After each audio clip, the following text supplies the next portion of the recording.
think Jessica.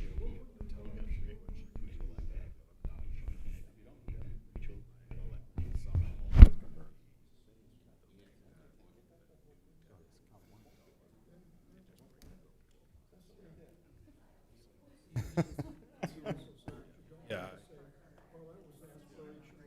Sure. Yeah. But Jessica.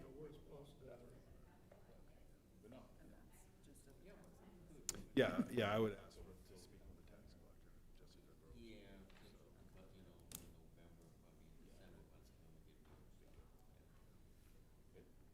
collector. The July 20th, 2026 Auburn City Council workshop will be called to order. The first item on the agenda is a tax increment financing and credit enhancement agreement historical review presentation. This will be presented by Greg LaRue. He's a financial consultant with Maine Municipal Association that's been working with the city on the review of our TIFs and CEAs. Mr. LaRue? Thank you.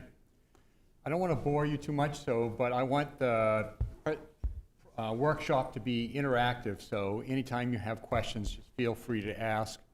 When Phil and I talked about this a couple months ago, he said that the council had a variety of knowledge. Some newer councils had less experience in it, so I felt tonight would be good to give a short kind of introduction of what TIFs are all about to start.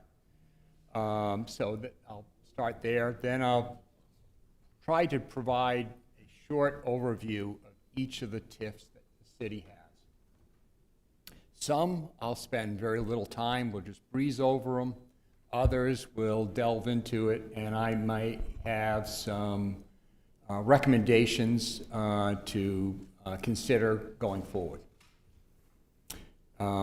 Some of the TIFs date back many years, and we tried to provide the data in a cumulative sense to those TIFs that it was feasible to do that. Some that dated back prior to them being kind of organized in munis properly, it wasn't really feasible to really get that data in an economic sense. It would have taken me many more hours to tabulate that time. So we opted to provide the information on a cumulative basis for those funds, those TIFs that we could. Majority of them we have. So, as Mayor Harmon mentioned, I am a CPA. I've worked for a CPA firm for 10 years. Then I worked in various governments, City of Bath, where I worked on the BIW TIF, very large TIF. And I moved to Freeport and worked on the LL Bean TIFs. So then I worked with Emily for a number of years at South Portland. And they have some of the larger TIFs in the state with Fairchild Semiconductor, Texas Instruments, and they have a variety of housing TIFs. They have a transit TIF, they have a downtown TIF, they have, just similar to your experience here. So I have a pretty broad experience with TIFs. Bill asked me to come and kind of do kind of a grassroots review of each of the TIFs. There's been some transition in various positions, and you know, TIFs aren't always straightforward, and they're oftentimes confusing in a lot of natures. So we tried to I did a broad review of all the TIFs. Tonight I'm kind of doing this presentation and allowing you to feel free to ask questions.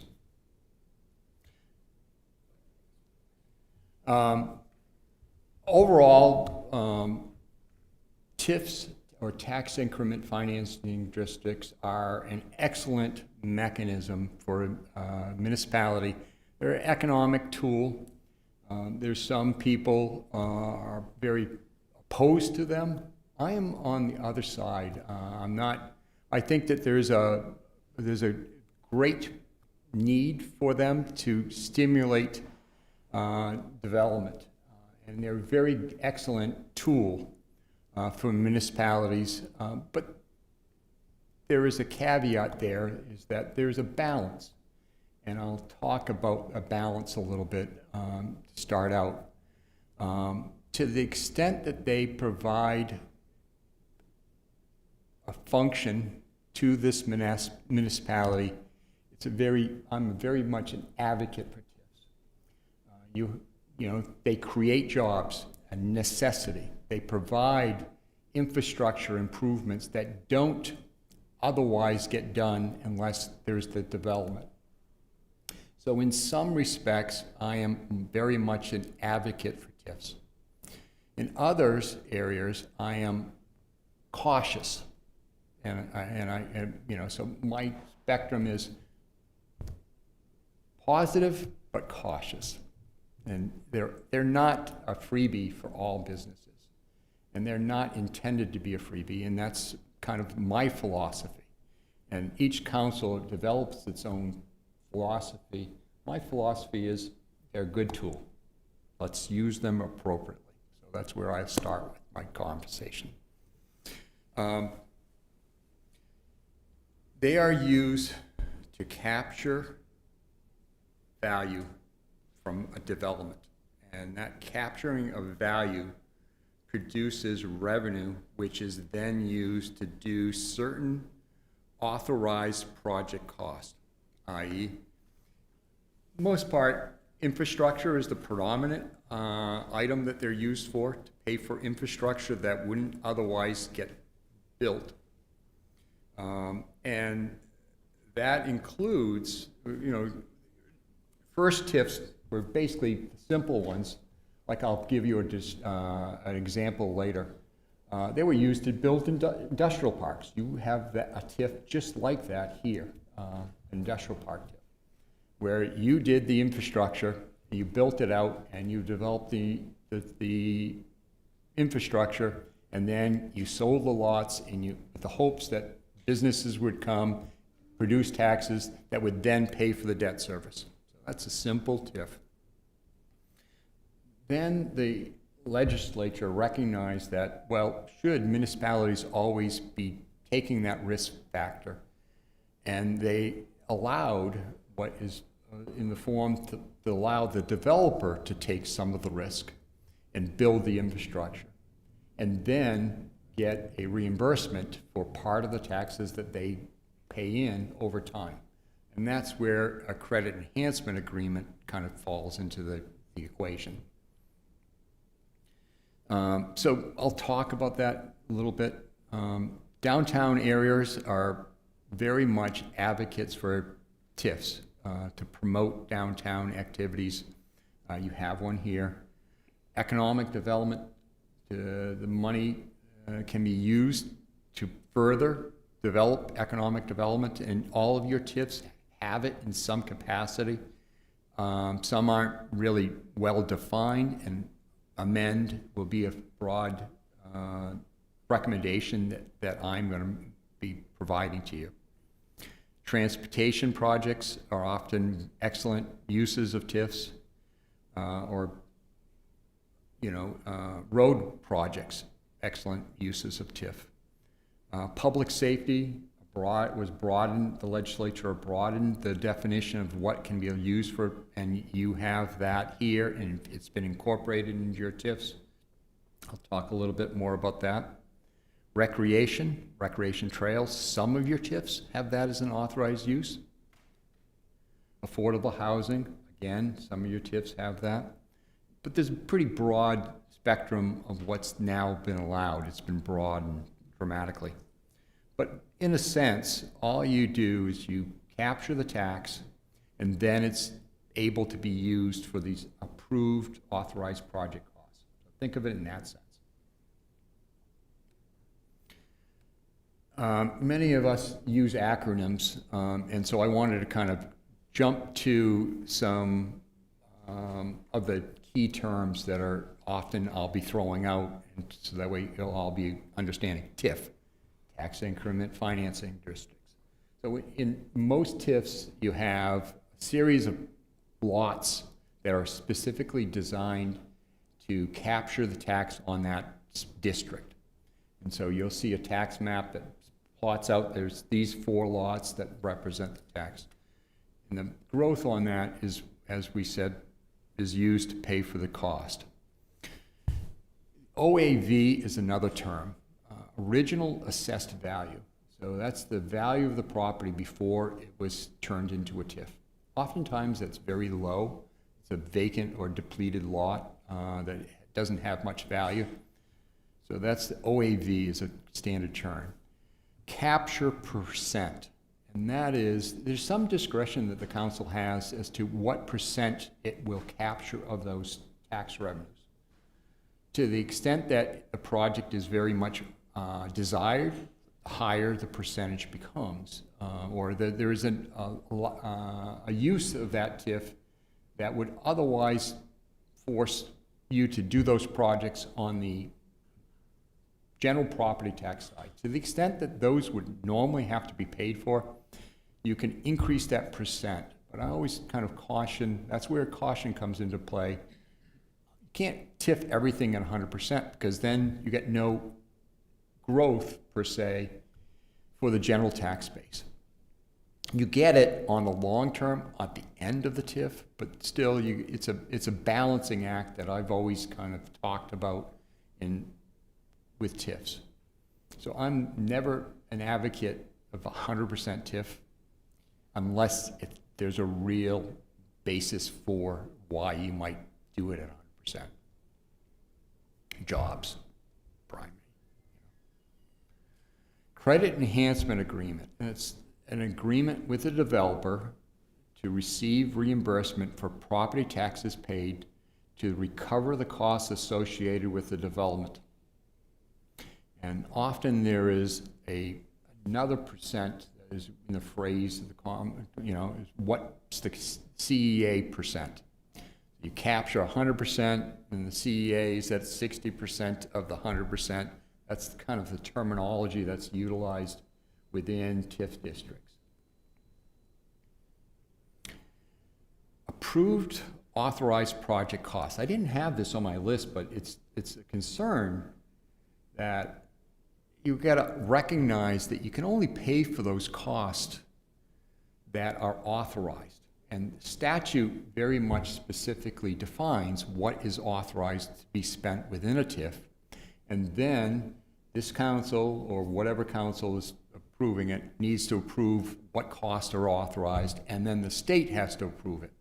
Or the state DEDC or the State Housing Authority, depending upon the type of TIF. So those are important variables that you can't just go spend it for whatever you want. It's still statutorily limited as to what you can spend it on. The last kind of term that I wanted to kind of talk about is the tax shift benefit. And there is an ancillary benefit by capturing this tax. But there's a misconception oftentimes in what that tax benefit is. It's essentially, you build and you put in a facility and it's going to add $40 million of value to your community. Well, state revenue sharing, state education subsidy, and county tax all flow from a variable of state valuation.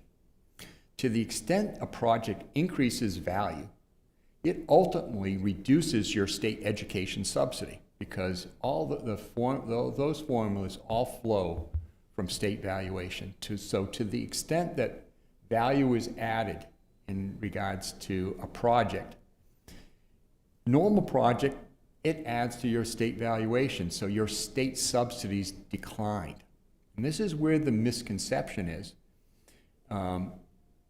Everybody says, okay, there's a tax shift benefit. Well, what it really is, you do not lose that state revenue for subsidy for education. You do not lose on the state revenue sharing, and you don't have to pay more cost in regards to your county tax. So that's the misconception that I wanted everybody to be aware of, that tax shift benefit is really just the opposite. It's tax benefit savings from a loss of revenue. So that's just misconception I wanted to put on the table that the council can understand.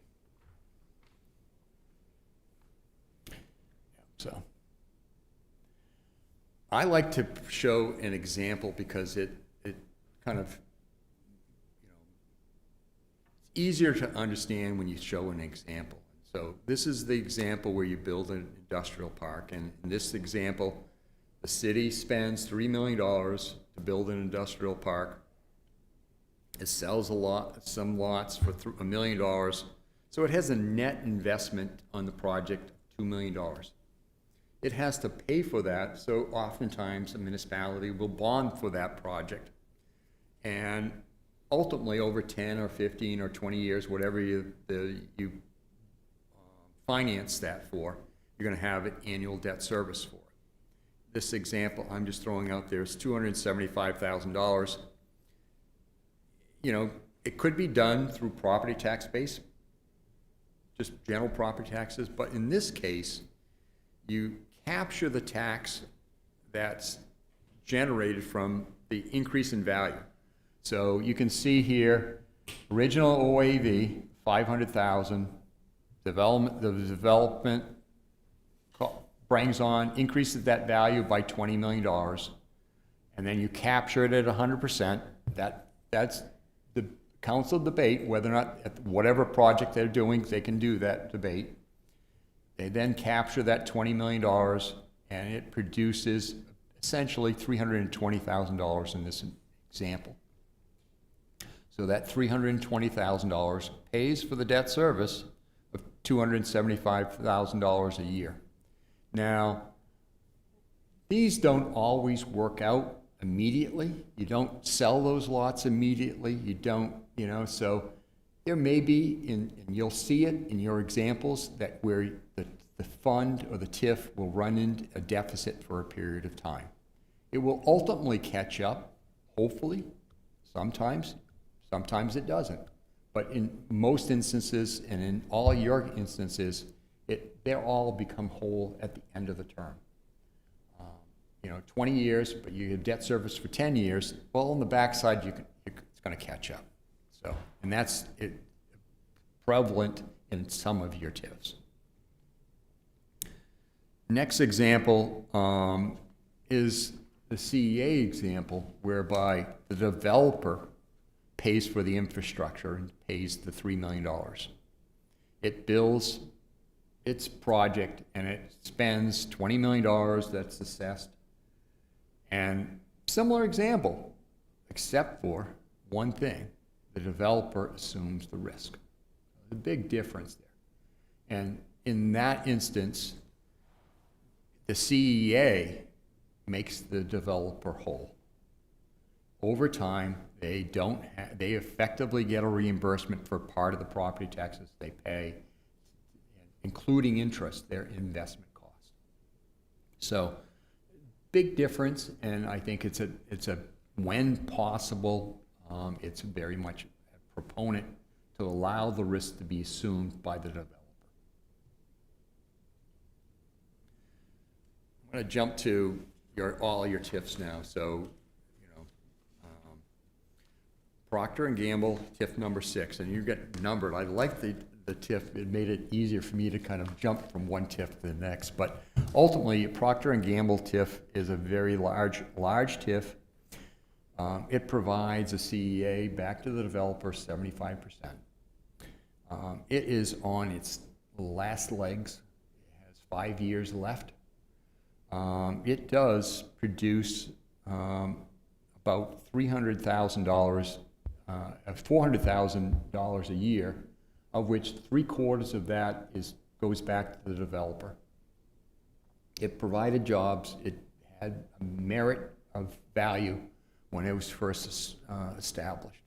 It only has 5 years left. There's also 25% of that property tax is city project cost, i.e., city can use it for those project costs that it defines within the development plan and subsequent amendments. So Again, this is one of those ones, it's an older TIF, and it isn't very well defined of what the use is, and I would recommend you broaden the uses that are allowed within that TIF, and you're probably going to be able to do it on a blanket basis for a number of these TIFs. You'll do an amendment for TIFs 6, 10, 12, 14, 18, 19, 20 at one scoop at some point in the future. That would be my recommendation. And in this one in particular, it has $300,000, and the number that the balance here is all available on project costs. Anything that the project would originally envision could be used for this.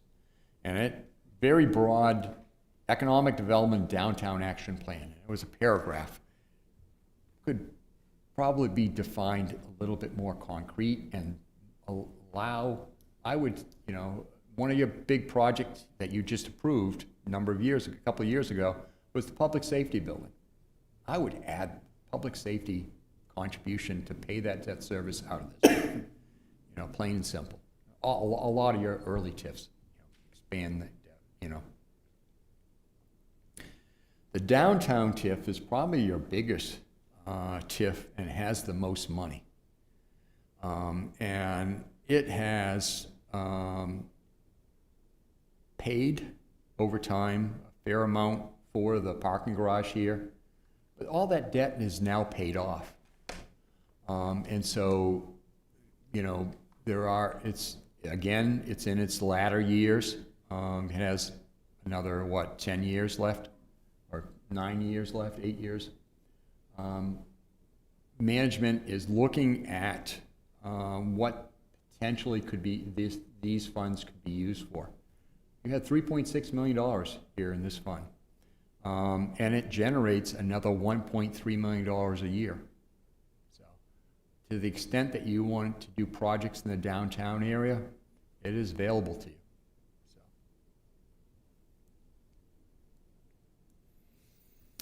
The Auburn Industrial Park, as you can see, it has a deficit of a little under $1 million. But that has 1 year left on the debt service. So it will incur an additional $300,000 this coming year and only take in $200,000 of property tax revenue. But thereafter, it will be taking in $200,000 a year until the TIF expires, and then thereafter, on a perpetual basis, hopefully, for those businesses that reside within the industrial park. So this one has a deficit today, but in 5 to 6 years from now, it should essentially become whole. And over the life, there will be available resources that could be used to be spent for other purposes. Again, amend.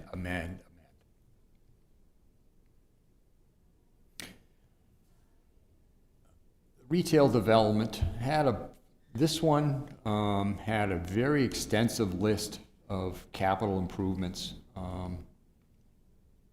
and it has incurred debt. The debt has now been fully paid. Management, again, is looking at what projects were originally envisioned on this project, on this TIF, and it has resources that could be used. So that, amend to include other authorized uses, a recommendation on this one. I'm going to come back to this too. One of the things that this council can do is modify the capture percent. And, in some respects, there's another TIF that I would suggest that you increase the percent. And I like it to balance that. To the extent you might increase that capture percent for TIF 25, I would say you could effectively come back to this TIF and slightly modify it down. So that way there's really no negative impact for increasing the capture within the TIF 25. You could just essentially shift it from this TIF to that TIF by just changing the capture percent. That would be my recommendation. This TIF had substantial debt service. It is currently running at a deficit, but all the CEA and debt is now paid off, so it will be turning the corner in FY26. By the end of FY26, this TIF will probably have a surplus. And going forward, as you can see, it generates about $400,000 a year, $425,000 on an annual basis. So that, again, management is looking at reviewing to see, how do we restructure allowed uses? Are there other projects, projects, I'm going to jump back. Statutes essentially look at within the district, costs that are within the district, so, you do projects that are within that confines. And they look at, well, what's adjacent or have an impact? It might have an impact to a pump station that feeds that district. So that's the second element within the district. Then it broadens the loose.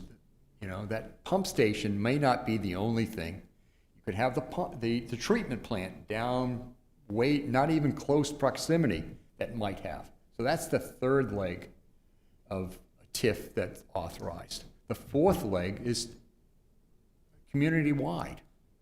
And economic development kind of falls in that community-wide element. So you look at your cost here. So again, management's looking at this TIF, going to come back to you at some point and say, well, going forward, what do we want to do with this TIF? It still has, 12 years of life to it, I believe. So it still has some. It's going to produce some revenue, has some positive benefits that could occur to support the community. We're going to jump into a number of affordable TIFs, affordable housing TIFs, and those are different in nature in that the council made a conscientious decision to support affordable housing. It's really neat. I mean, I look at it in my own household, my son, I don't know if he'll ever be able to afford a house at today's prices. So affordable housing has some real, concerns with many communities. And so you have a number of affordable housing TIFs that are very, support affordable housing. So I think there's a lot of merit to affordable housing TIFs. In this case, simple.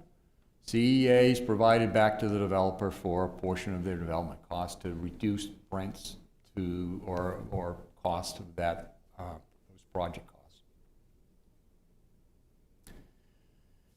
Hart Transportation is an older TIF. It's 10 years old. It also was sold, and there's some question as to CEA was never transferred to the new owner, and so it's really a kind of question that management's looking at to make a decision. Should it be terminated, or should we amend the TIF to allow for other uses, even though the CEA is no longer relevant? There's some positives that could be utilized from this TIF for other purposes.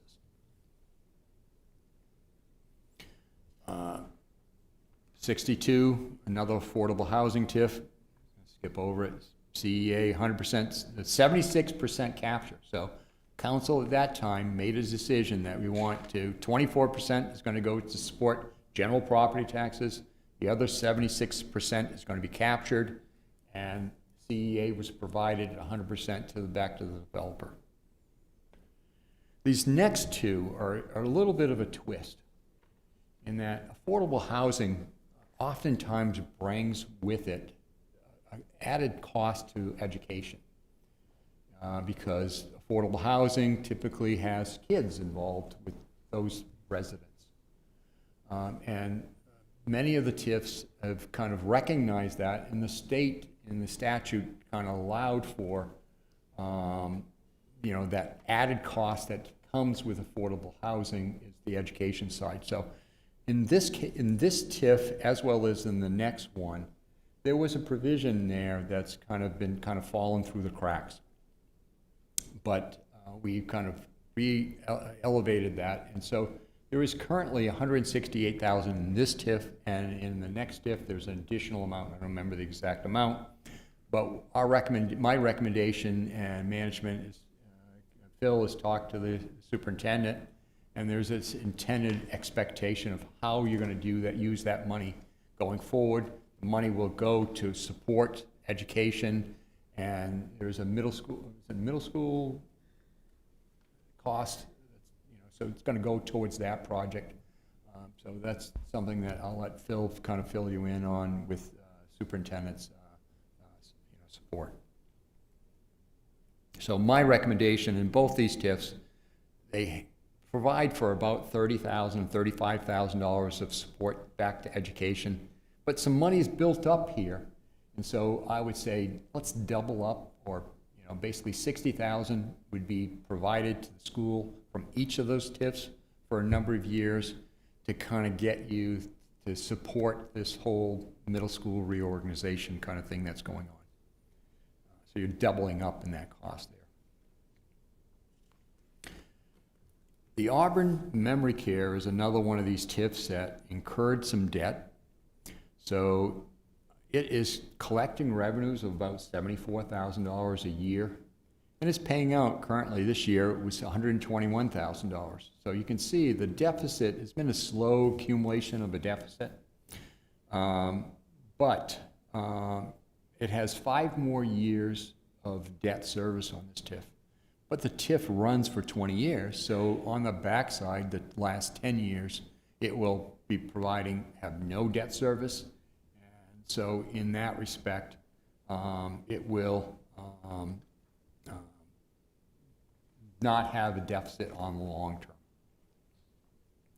term. It also has, one of the things that I haven't really talked about is that many of these credit enhancement agreements will have caps, where there will have, in this one in particular, has a cap of $625,000. So once that cap is reached, the city has no further obligation to pay that credit enhancement. Or there might be a time element where CEAs for 10 years or 12 years or 15 years, and after that time period, even though it may not have hit the cap, the credit enhancement will expire. So in that respect, some of these have CEAs that will kind of be paid off, and after that, more money flows to the city side of, you can think of it, the developer side and the city side of the TIF. And so in that sense, once this TIF is fully paid off at CEA, more money will go on the other side to the city side. As you'll note here at the bottom, I am recommending that you add economic development and public safety as an amendment to this TIF, as well as others. TIF 24. This is predominantly currently a CEA TIF. It was a 51% capture with 100% CEA of what's been captured. But once it hits the cap, you will have money that flows over to the city side, and you can do some project costs. It was envisioned that some road work would be done, and it would also envision that it's one of the TIFs that has a contribution to help pay the debt service on the public safety facility. Future Guard, TIF number 25. This is the one that had some significant road improvements. It initially envisioned $1.5 million of road improvements, as well as the cost up front of designing improvements of $200,000. So in that respect, it is able to only pay a small fraction of the actual debt service, because the value that has been generated within this TIF two things. Only phase one of this project has been completed, and it still has phase two, which may or may not be done. I don't know any of the particulars on that project, or whether, when it's going to be done, or if it's ever going to be done. But in this respect, it's only able to, Phil and Kelsey and I had a discussion, we're really only able to fund 1/8 of the $3 million of debt service that is on that project. So to the extent that you can increase the capture percent, you get the benefit, and it's more in alignment with what the expectation is. That, so in this TIF, my recommendation is increase the capture percent to 100%.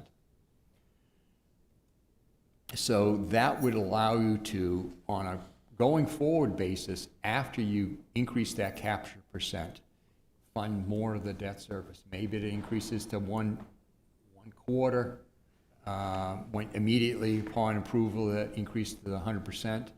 And then maybe when phase two of the project kind of kicks in, you're able to fund maybe 1/2. So, it takes the burden off of the general fund from paying that debt service. To the extent that the debt service can be sheltered, you get the tax benefit of the sheltered value. So my recommendation is, to the extent possible, increase the capture to the extent 100% if you can.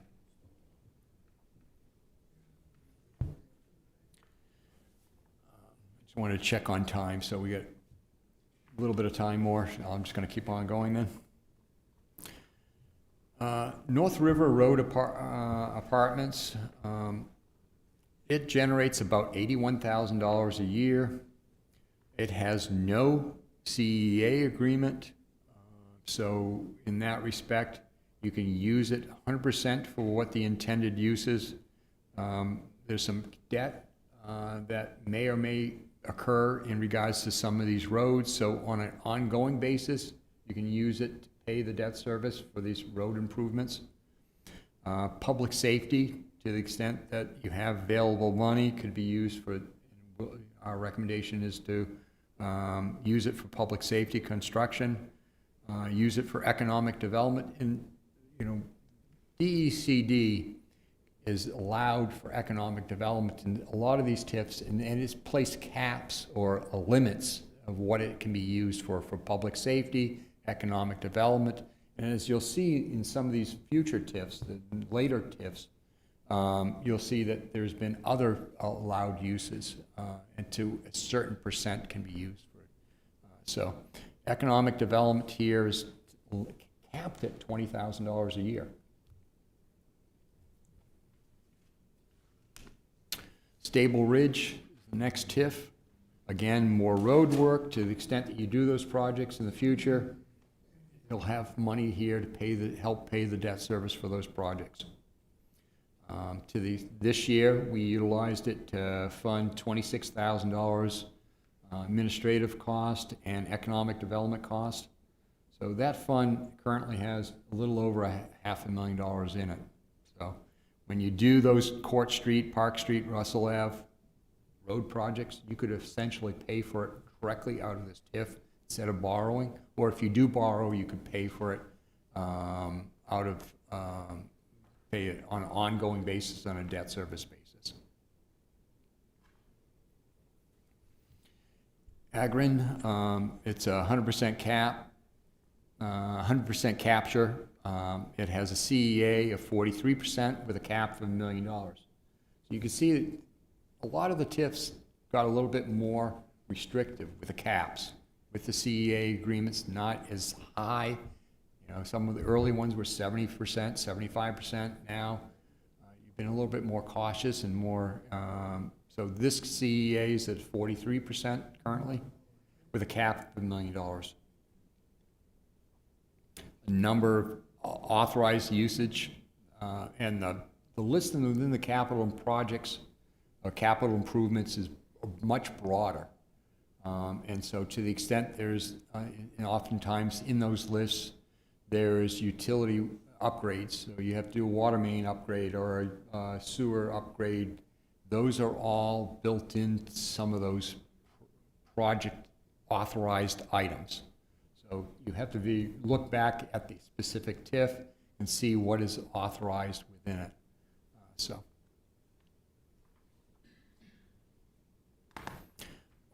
TIF 29, 186 Maine. Again, CEA, this one was at 75% with a cap of $1 million for 12 years.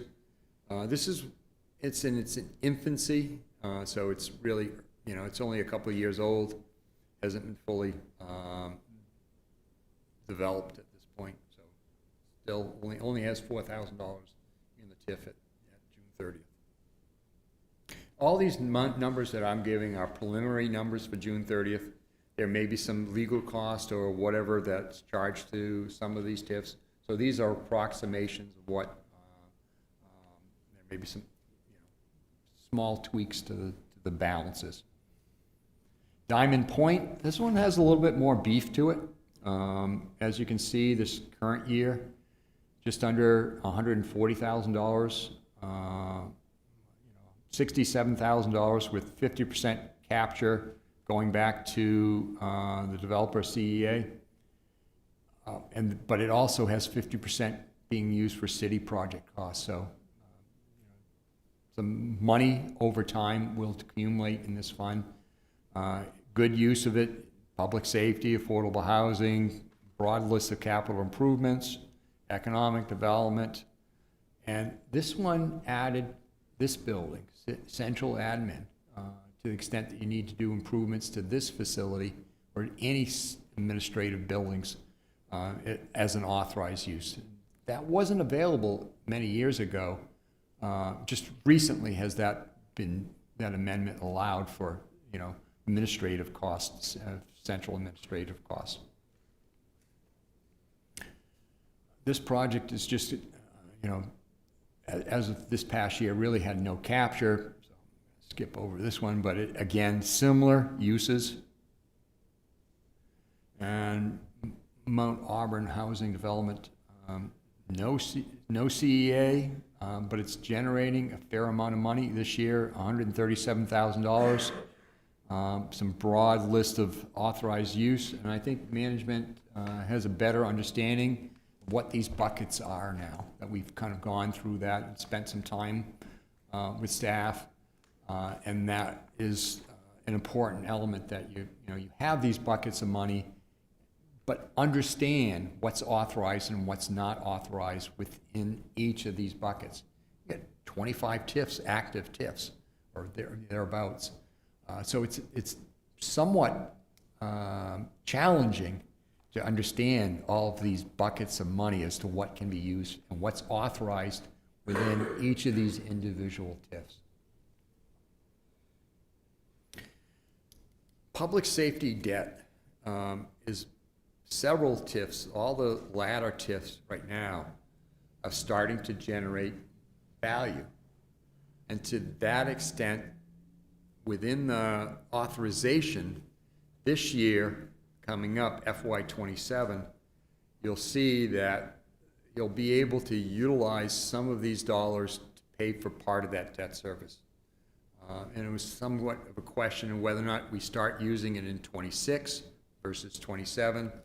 We kind of made the decision, or management's now made the decision, with the big step up of debt service this year, it's best to use it, to hold off and use it this coming year and subsequent years. So that's not insignificant, that debt service that's for the public safety. So this is, and again, broken record here, amend some of those old ones, get the benefit of paying for some of this public safety to the extent the state allows you. When those TIFs were originally, public safety was very specific and very restrictive. It's become a little broader. They may allow you to go back to those old TIFs that have achieved a lot of their original goals. Now they have a little extra money.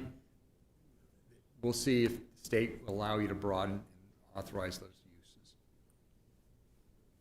uses. Takeaways, amend. I'm not going to dwell on that anymore.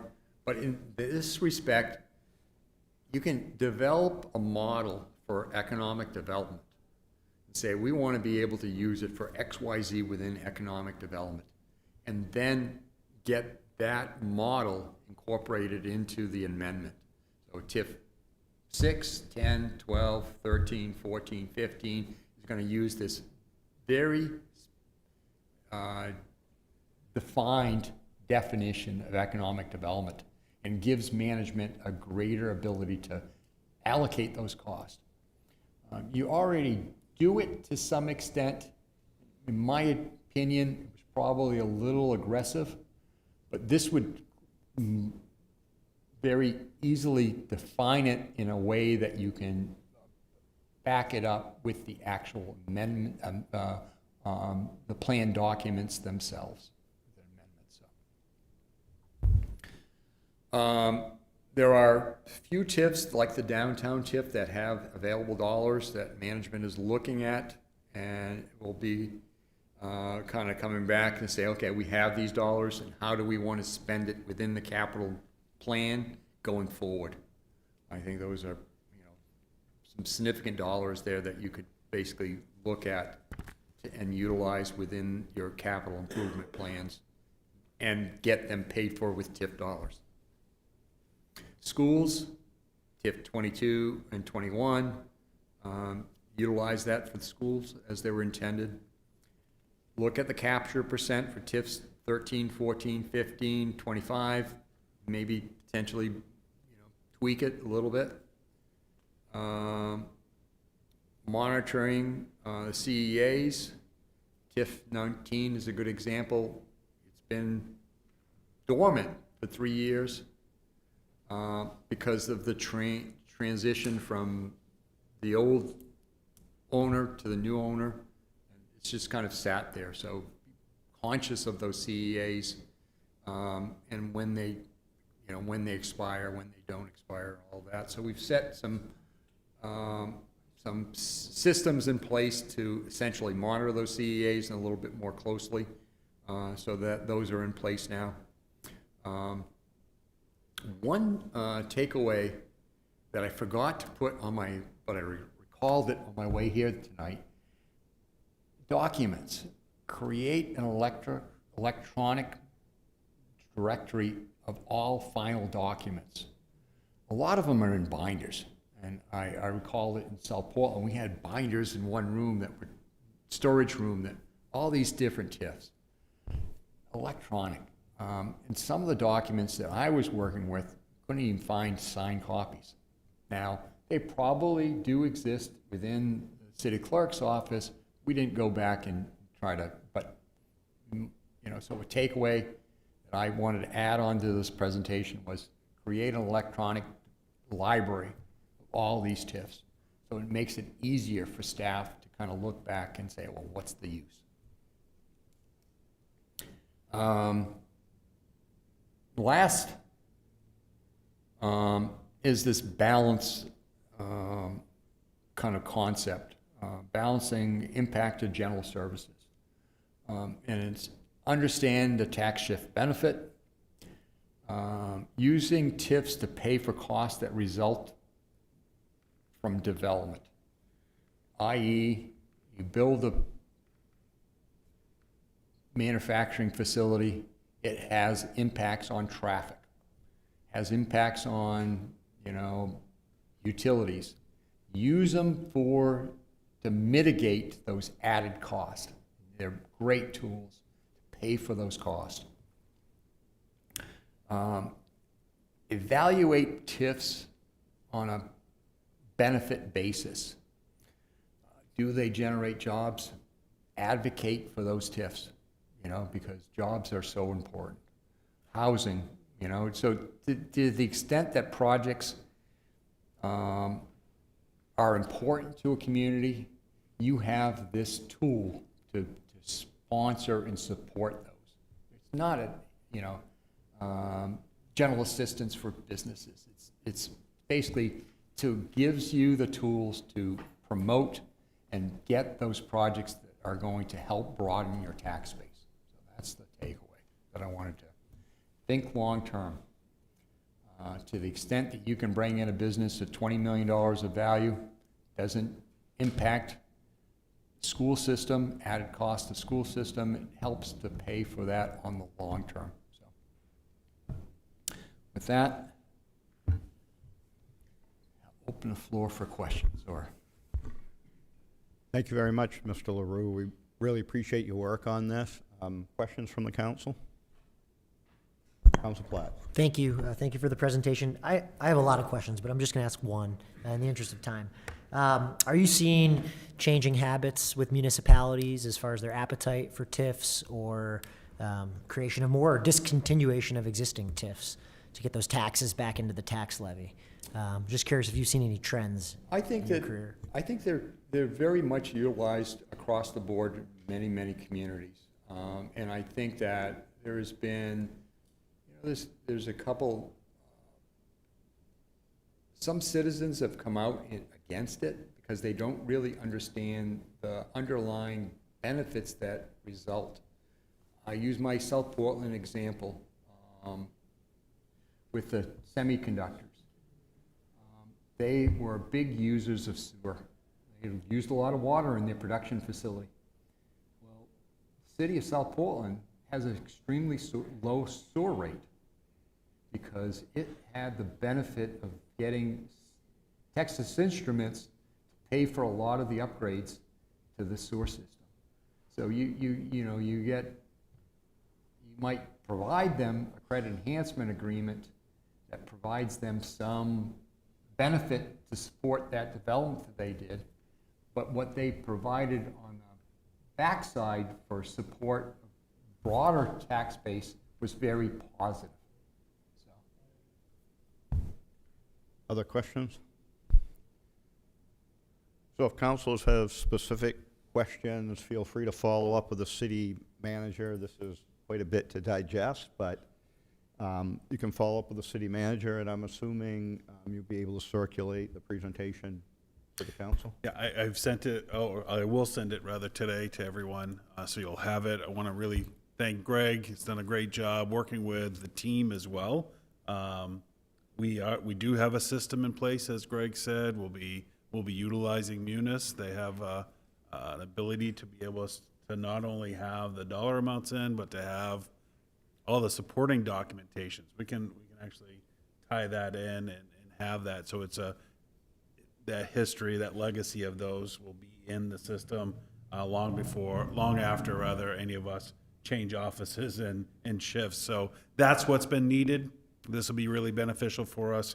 Council, we'll probably see this come back before you with a plan, probably in the next month to 6 weeks. You'll see this come back before you with, now what do we do with the recommendations that Greg's brought forward. Glenn will present those back before us in the future.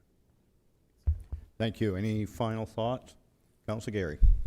Thank you, Mr. Mayor. This was an excellent presentation. I know we've had TIF presentations in the past. Could we get some of the information that was given out in the past, like a listing of all our TIFs?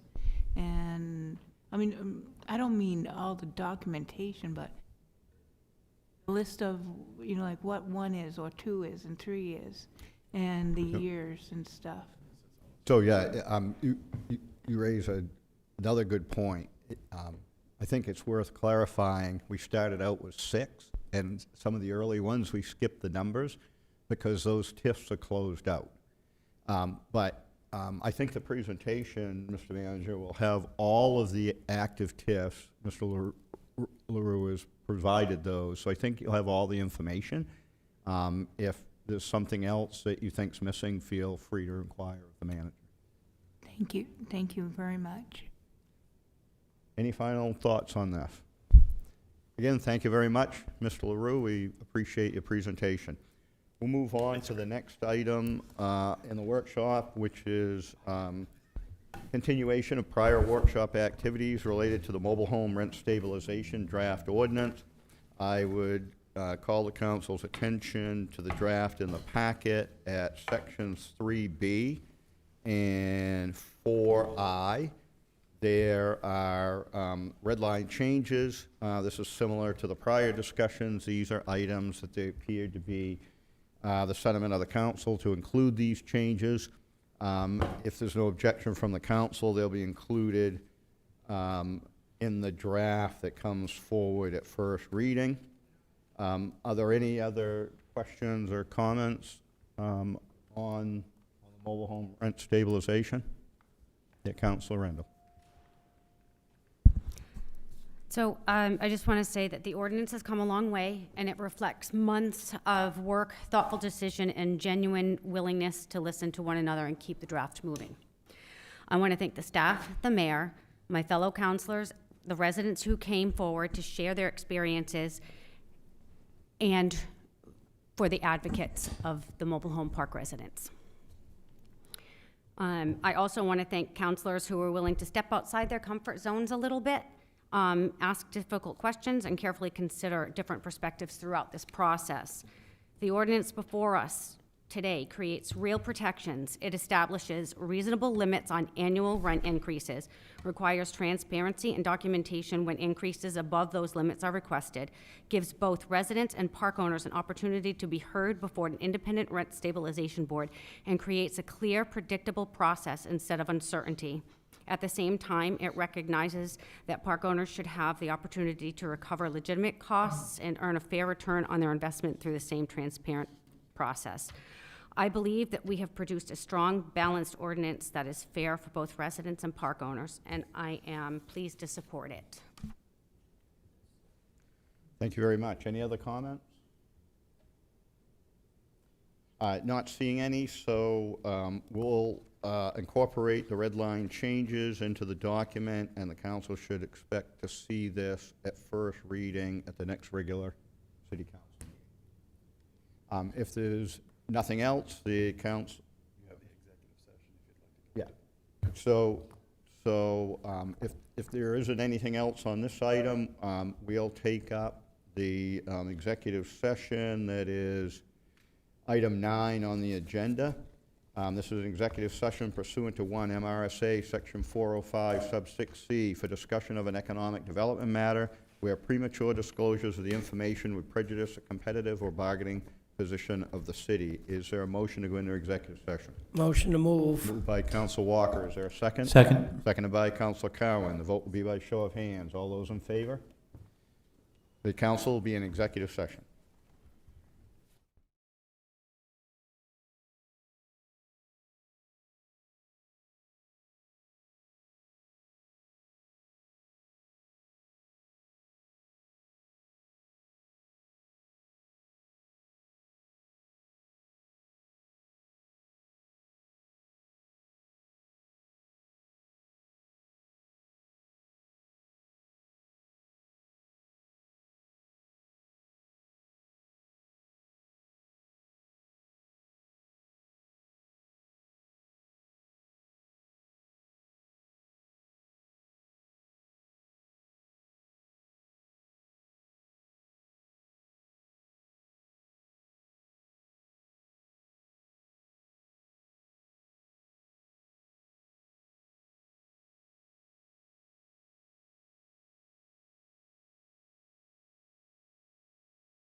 The July 20th, 2026 Auburn City Council meeting will be called to order. Please join us in the Pledge of Allegiance.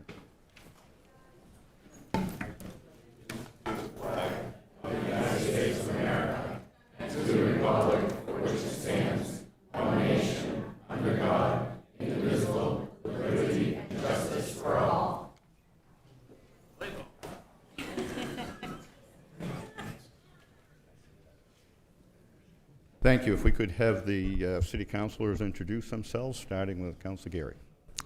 Good evening. I'm Belinda Gary, City Councilor at Large. Good evening, Rachel Randall, City Councilor, Ward 1. Good evening, Tim Cowan, City Councilor, Ward 2. Good evening, Matthew Duvall, City Council, Ward 3. Good evening, Jeff Harmon, Mayor. Good evening, Kelly Butler, City Councilor, Ward 4. Good evening, Leroy Walker, Council Ward 5. Good evening, Adam Platt, City Councilor at Large. Good evening, Brennan Edwards, Student Representative. Good evening, Owen Robinson, Student Representative. And Phil Kroll, City Manager. Thank you. The first item on tonight's agenda is consent items. There's 3 consent items. The first is submitting a ballot to appoint Matthew Gardside from the town of Poland to serve on the 2026 to 2028 MMA Legislative Policy Committee for Legislative District 20. Appointing members to the Parking and Traffic Safety Committee is as nominated by the Appointment Committee, and then appointing Owen Robinson as student representative to the council for term ending June 30th, 2028. Is there a motion? So moved. Motion to second. Moved by Councilor Gary, seconded by Councilor Walker. Vote will be by show of hands. All those in favor? 7 having voted in the affirmative and none in the negative, the motion is adopted. The next item is approval of the minutes of the July 6, 2026 regular City Council meeting. Are there any errors or corrections? Not seeing any, is there a motion to approve the minutes? Motion to approve. Moved by Councilor Second. Walker, seconded by Councilor Cowan. Vote will be by show of hands. All those in favor? Motion is adopted. The next item is under communications, presentation, and recognition. It is the oath of office for the new student representative to council. Madam Clerk? Owen Robinson, if you please join me here at the dais. All right. Do you solemnly swear to support the Constitution of the United States and of this state, so long as you shall remain a citizen thereof, and faithfully discharge to the best of your abilities the duties incumbent upon you as student representative to the City Council according to said constitutions, the laws of the state, and ordinances of the city? I do. Congratulations. And if you'll just sign your name here, please.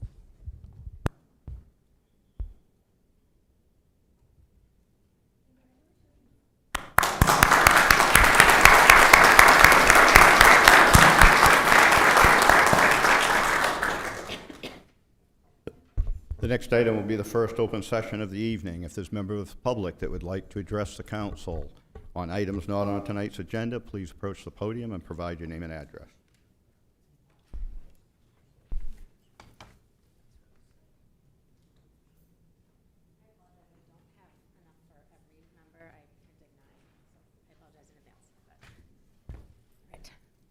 Dear Auburn City Council, Councilors, my name is Stephanie Vale, and I'm speaking as a private citizen. For the past 20 years, I've practiced as a licensed pharmacist in Maine, and I'm a board-certified psychiatric pharmacist specializing in the care of people with substance use disorders. Excuse me, are you intending to provide comments relative to the syringe service program? No. Okay. Oh, sorry, syringe, yes. Syringe service, yes. That would not be this Oh, I portion. apologize. I will wait. Thank you. Is there any other member of the public that would like to address the council on items not on tonight's agenda? So please approach the podium and provide your name and address. Not seeing any, the open session will be closed. We'll move on to unfinished business. The first item is ordinance 1206152026, amending Chapter 14, Business Licenses and Permits of the city's Code of Ordinances to adopt regulations regarding syringe service programs. So this is a pending matter, the decision having been put off by the City Council, pending the receipt of additional information from staff in response to questions from the City Council. The question before the City Council is to adopt as amended. So as background on this, first reading occurred on June 15th, 2026, the regular City Council meeting. There was a motion to adopt, and it passed first reading. On July 6th, at the regular City Council meeting, second reading was called. There was a motion to adopt. There was subsequently a motion to amend Section 4H and 8F as shown in the red line on the draft ordinance to align the background check requirements with existing standard practices, which was adopted by the council. The council then had a public hearing, and at the conclusion of the public hearing, the matter moved to discussion by the council.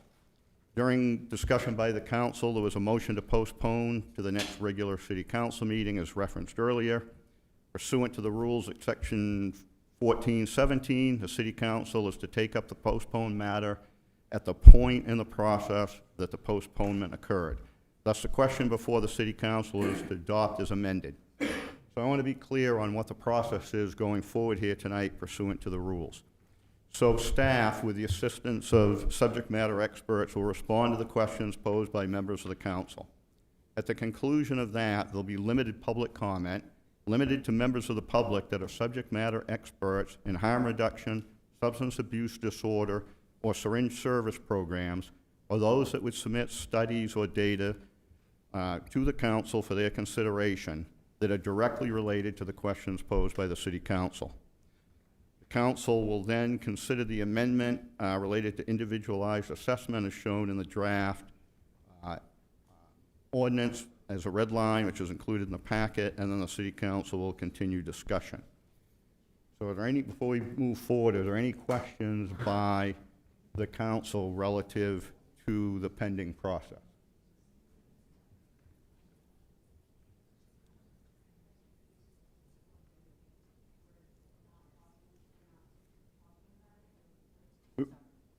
So we are, because this is a postponed matter, pursuant to the rules, the council will take this up at the point in which the postponement occurred.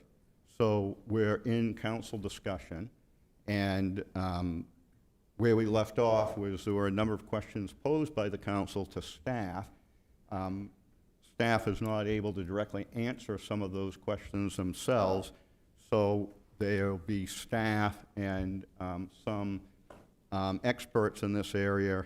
I'll work through the list of questions from the counselors with the group that'll come forward. Council Walker. Does that mean that no one will be able to get up and give their opinions on tonight's meeting? That's correct. This room is full of people that want to talk to you. Yes. Make a motion. I don't know. That's our civil right. If folks in the audience continue to disrupt, we'll clear the chamber. Are there any further questions about the process from the council? Motion to allow public comment. Not seeing any, we'll move forward. Is there another public comment? Is there another place for public to speak? You told us we couldn't speak on agenda items, and now you're telling us we can't speak on agenda items. Right. So, Is there another speak open session? Now you're telling us we can't speak at the agenda. so ladies, Is there another time in no. this agenda that we? No. Another time in this So- agenda that we are allowed to speak? So, to be clear, if people in the audience would be quiet for a minute, I will try to address this so people understand the situation. So this item was called for first reading, and pursuant to the practice of the council, we take public comment one public comment on items that are called before the council, including at first reading. That occurred. Every person that wanted to speak got up, and without interruption, they provided their comments to the council. The council is required to post specific notice relative to public hearings at second reading. That posting was made by the clerk. The public hearing was called at the last regular city council meeting. Every person that wanted to get up and address the council on this item was allowed to do that without interruption. When there was no further members of the public that wished to address the council, the public hearing was closed. The way this process works, at second reading, we have a public hearing, it goes to discussion of the council. There is not a second public hearing related to a second reading item. So the public... And nobody can oppose it. So... Let's go back to open session. So... Let's go back to open session. So if people... So if people are going to interrupt, we will clear the chamber. The way the council operates is that we follow the process. I have outlined what the process is. We'll move forward, but we cannot have interruptions from the chamber. So with that, Mr. Manager, ma'am, if you interrupt again, you'll have to leave. He can escort me out. If you're gonna have that, you're literally a communist, Jeff. Ma'am, you'll have to leave the chamber. You cannot be interrupting the proceedings. So, Mr. Manager, we'll come forward with... That is not part of, it's not part of the process. We have explained the process that the council will follow this evening. I think there's things this council needs to hear. Ma'am, ma'am, if you continue to interrupt, you're going to have to leave. Leroy, you asked people to come out and speak. Can you escort this lady out? Can be removed. This is awful. This is unjust. Ma'am. No. This is, I'm sorry. This is not, I'm sorry. We all deserve a... Councilor Randall. I'd like to make a motion to suspend the rules and allow public comment. So,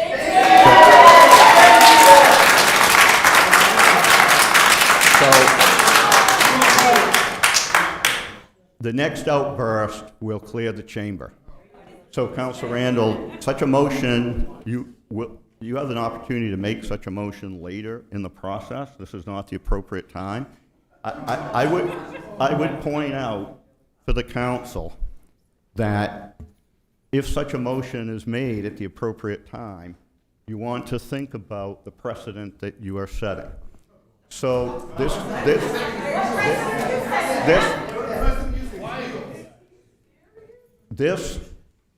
so the process that the council follows is well established. The council should not be giving more priority to one agenda item than another, and the council should not provide more weight or consideration to any member of the public's comments than another. So this council has not ever, that we can find documented, had a second public hearing at second reading.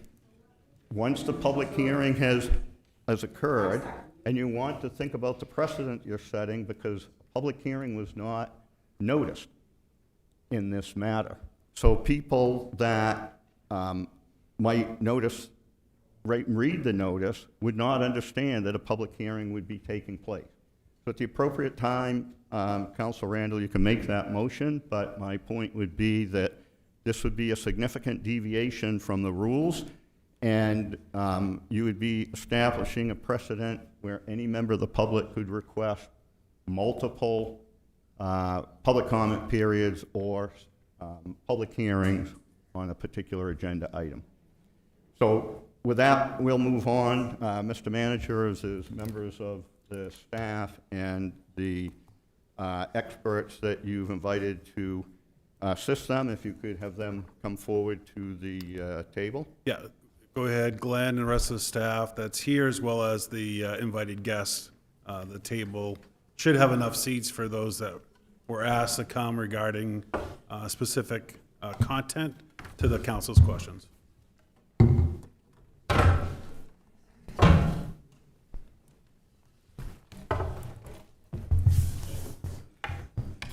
So we have a list of questions that were captured at the last council meeting, and those that have been directly submitted by members of the council in the intervening period, and we'll work through those. If I could ask the folks at the table, starting with Mr. Holmes, to introduce themselves and their organization. My name is Glenn Holmes. I'm the Director of Business and Community Development of the City Public Health Department. I'm Gordon Smith. I'm the State's Director of Opioid Response in Governor Mills' office. I live in Winthrop, Maine. My name is Ann Seitz. I'm with Maine CDC Infectious Disease Prevention Program, and I'm the Director of that program, and I live in Leeds, Maine. Elena Simon, in Viral Hepatitis and Harm Reduction Program Manager with the Maine CDC, living in Winthrop, Maine. Hello, I'm Ernestine Peralt, and the Community Outreach Program Supervisor at Spurwink, and I live in Sumner. Hi, I'm Angela Blyer. I'm the Senior Director of Outpatient Community Services out of our Lewiston office for Spurwink, and I live in South Portland. And Ms. Seitz, if the two of you could pull the microphone a little bit closer when you speak, that would be helpful. So the questions have been broken out, I think, by staff for the various entities, but certainly if any one of you is more appropriate to answer the question, please do so. So there was some questions at the prior meeting regarding recent studies of the efficacy of syringe service programs. And there's a particular study by the VA that the staff has referenced. So I think the question is, what is the most recent large-scale, peer-reviewed, comprehensive study examining the efficacy of syringe service programs? Yes, I can answer that question. So Maine CDC references the same study that you have referenced. So the study that came out of the VA, the Department of Veteran Affairs, and this study reviewed over 100 peer-reviewed studies to summarize evidence of the effectiveness of syringe service programs. And we believe, Maine CDC believes, the evidence presented in that systematic review does support conclusions presented during previous city council meetings. And the notes I have here, that this was a meta-analysis where the Veterans Administration examined approximately 400 studies and then applying rigorous research method standards, reduced that down to around 190 studies that were included in the review. Yes, that's the process of a systematic review. It will review all published peer-reviewed articles according to specific criteria, identify those that meet the standard for the systematic review, and then go about doing an analysis of all the findings across all of those different studies to summarize the body of evidence that's available through the published literature. And in reviewing that study, there was a number of conclusions drawn, and I'll reference those. The council will find them referenced in the executive summary. I think the document that you have here that was just handed out was the director of the CDC's, Dr. Vaz, letter and synopsis that was earlier provided in the packet. And this study is referenced, I believe, in that. Is that correct? So back to the VA study, which is the latest meta-analysis. In the executive summary, there were a number of conclusions, and I'll read them off and see if the CDC, Maine CDC, could comment on those and whether these findings are in alignment with the CDC's understanding of the efficacy of syringe service programs. So in the executive summary, they listed that the benefits of SSPs outweigh the potential harms, that SSPs likely reduce HIV transmission and injection risk behaviors, that SSPs may reduce hepatitis C transmission, that SSPs promote carrying of naloxone, that SSPs increase exposure to overdose education, that SSPs facilitate referral to and enrollment in treatment services, and that SSPs do not increase addiction rates, injection frequency, unsafe syringe disposal, or neighborhood crime. And I guess the question, if the audience is going to interrupt, we're going to clear the chamber. We'll pose the questions to the staff and the people assisting them, and they will answer the question. So the question to the CDC is, does the CDC agree with the findings in this study and have any other comments about those findings? We definitely agree with the findings of the study, particularly the importance of syringe service programs in preventing transmission of infectious diseases and supporting people with substance use disorder to find treatment and move to a path of recovery. Does the best available evidence support needs-based syringe distribution rather than restrictive exchange policies such as one-to-one exchange or syringe caps? Yes, the systematic review did find evidence that the use of a needs-based distribution model is the best method to support people in their need around sterile syringes and being able to support a harm reduction model of substance use disorder and treatment. So relative to overdose and mortality, what does the current evidence show regarding the impact of SSPs on overdose deaths, all-cause mortality, and opioid-related mortality? And that might be best answered by either you or Mr. Smith. Well, thank you, Mayor.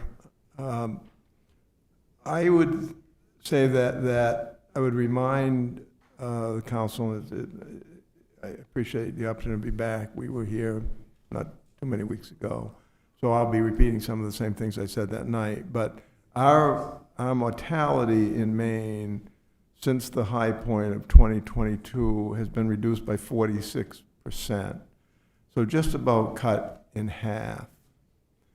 We believe that in our comprehensive strategic opioid response strategic plan, which is divided equally into parts of prevention, harm reduction, which we're really here to talk about tonight, treatment, and recovery support, that all of those contribute to this reduction, but that the harm reduction piece, of which there are two major pieces, certainly the naloxone distribution and our syringe programs, are the features of that harm reduction quarter of that particular pillar, that they are absolutely a critical part of reducing that mortality.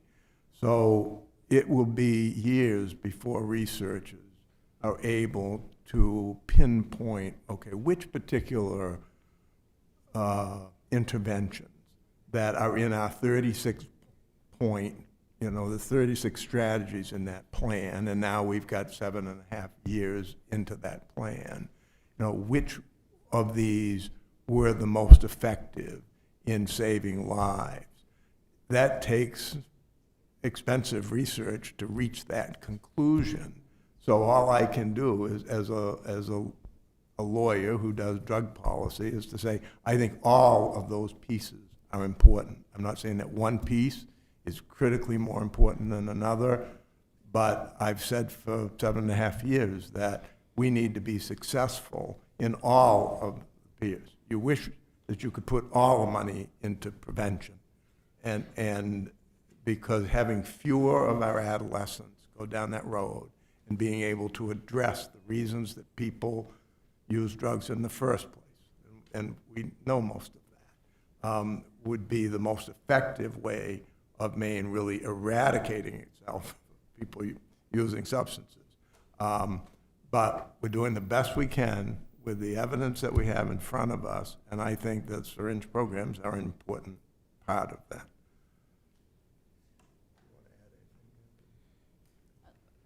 So I guess I would, I appreciate the answer relative specific to the opioid response strategy in Maine. Is there current evidence showing that the impact of SSPs on mortality broadly? What I understand in the literature is that there's strong evidence that SSPs help prevent fatal overdoses, and that particularly this is through the distribution of naloxone and then also overdose education that happens during every encounter with a client at an SSP. And then SSPs are also uniquely placed to have an impact on preventing overdoses in that they have a trusted relationship with the people that are coming into their program. As they're delivering those services, they're creating a trust relationship, sharing more about their use, their addiction, and over time being able to really support that person in their recovery. So through that connection, through that trusted relationship, it's an essential part of overdose prevention and particularly impacting fatal overdoses. And is that evidence different when considering various different interventions besides syringe exchange and naloxone, such as test strips, comprehensive harm reduction, services such as referrals? We see the services as being interwoven, that they're all a critical part of a harm reduction strategy. So delivering syringe services, distribution of naloxone, fentanyl test strips, and then overall comprehensive education and support for people who are in addiction is an essential part of a harm reduction strategy. Meeting people where they're at and what their needs are in that day and supporting them in their path to move toward recovery. What metrics does Maine CDC use to measure HIV/AIDS and other major infectious disease prevalence within a community, and why are these accepted benchmarks? So Maine, with all other state health departments, use standard definitions for looking at specific disease conditions, including HIV, as well as other infectious diseases such as hepatitis C. These are standard definitions established by the Council of State and Territorial Epidemiologists, and they're for the purpose of this type of monitoring and surveillance that goes on to understand the impact of infectious diseases in communities. So there's the requirement to report HIV in the state of Maine, and through that we can track incidence and prevalence as part of our routine surveillance. So these are the metrics that we use to understand what's happening here in Auburn and other parts of the state around with HIV as well as other conditions. And we were able to then not only compare what we're seeing here in Auburn or Androscoggin County, central Maine, western Maine, other parts of the state, and then Maine compared to other states. So are you able to offer any insight based on those metrics in how Maine, and specifically municipalities like Auburn, compare to similarly sized or similarly impacted communities in other states with comparable drug abuse rates? Yes, I can quote you the statistics. So Maine's incidence of HIV is relatively low. In 2024, our estimated rate of new HIV diagnoses was about 5.5 per 100,000 population. So if you have 100,000 people, about 5.5 would be identified as having HIV. So the incident rate of HIV in Maine has increased in recent years. It's up from 2.6 per 100,000 in 2021, but it remains lower than the US average, which is 13.3 new diagnoses per 100,000 people. And it's similar to, or it's again lower than Western states such as Florida, Georgia, Texas. But our rate here in Maine is higher than our neighbors, so Vermont, New Hampshire, but lower than New York or Connecticut as comparison. And then in 2024, 4 people were diagnosed with HIV in Androscoggin County, and we had 68 people newly diagnosed statewide, so for comparison. And when you speak of, yeah, please. What can we learn from past HIV or hepatitis C outbreaks in communities of similar size to Auburn, including number of people who are affected, the immediate and long-term cost, and what impact such outbreaks have on public health and community well-being? So you may have heard of Scott County, Indiana. Scott County is comparable in population size to the city of Auburn in terms of the number of people. Scott County experienced an HIV outbreak in the years of 2014 and 2015, where over 200 people were newly diagnosed with HIV, and the outbreak was associated with intravenous drug use, particularly among people who inject drugs, and that reuse, often sharpened needles, led to HIV, hepatitis C, and other bloodborne infections. So in a 2-year period, over 200 people were newly diagnosed with HIV in this community. So increased access to sterile syringes and harm reduction services through the establishment of syringe service programs were a critical intervention to control the outbreak and reduce transmission. And so this was very specific, an intervention that was newly introduced in that community and that state as a result of the outbreak, the use of syringe service programs.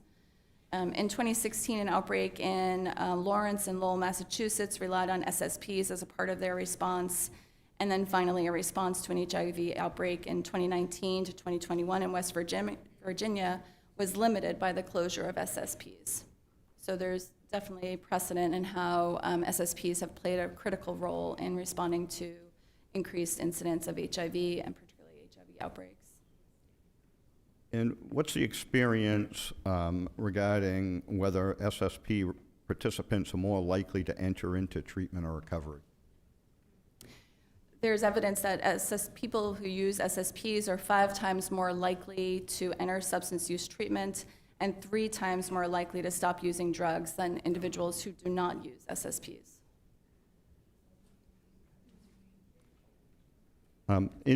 This would be, I think, specific to Maine. What percentage of participants in the SSP programs receive referrals, initiate treatment, and remain engaged in treatment? So again, I can cite the data for you. So in Maine in 2024, over 92,000 referrals were provided to consumers or participants of SSPs. And of those, about 28% of those referrals were for basic needs, general assistance, and food. So meeting the basic needs of the individual first. 21% were for peer support. 11% were for naloxone distribution and education. 9% were for wound care. Almost 5% infectious disease testing. And then 3% were for substance use disorder treatment, recovery, and mental health services. Similarly, in 2025, there were almost 52,000 referrals, and then similar statistics, 37% for basic needs, 10% for infectious disease testing, 9% for peer support, 8% for naloxone distribution, 6% for wound care, and then 3% similarly for substance use disorder, recovery, and mental health services.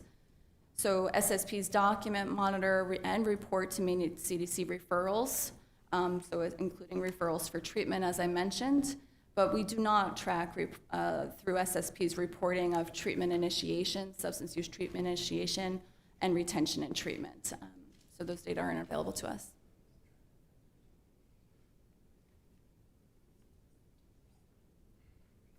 And if you could just clarify that you referenced referrals for wound care, could you expound on what that encompasses? My colleagues may be able to do better than I, but I can try. So many times, individuals that are coming into an SSP, this is their connection to healthcare. This is an outlet for them to receive care and treatment that includes harm reduction.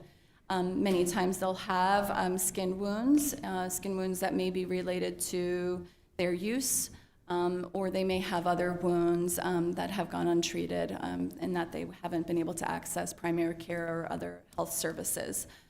So wound care referral would likely be for an advanced wound that is really in need of care and support. So there may be a referral to a mobile health clinic, some other mechanism whereby they can get direct support, direct health care for that wound care. There's also, many times SSPs can provide wound care kits, so things like gauze, a cleaning antiseptic for the wound itself, so that the wound can be treated by that individual. Could you speak to the current treatment capacity? I mean, I think the reference here is to the number of available beds as a limiting factor to successful referrals. Sure. We divide that capacity into outpatient and inpatient residential. We've always had a need for more residential. It got particularly acute shortage during the pandemic.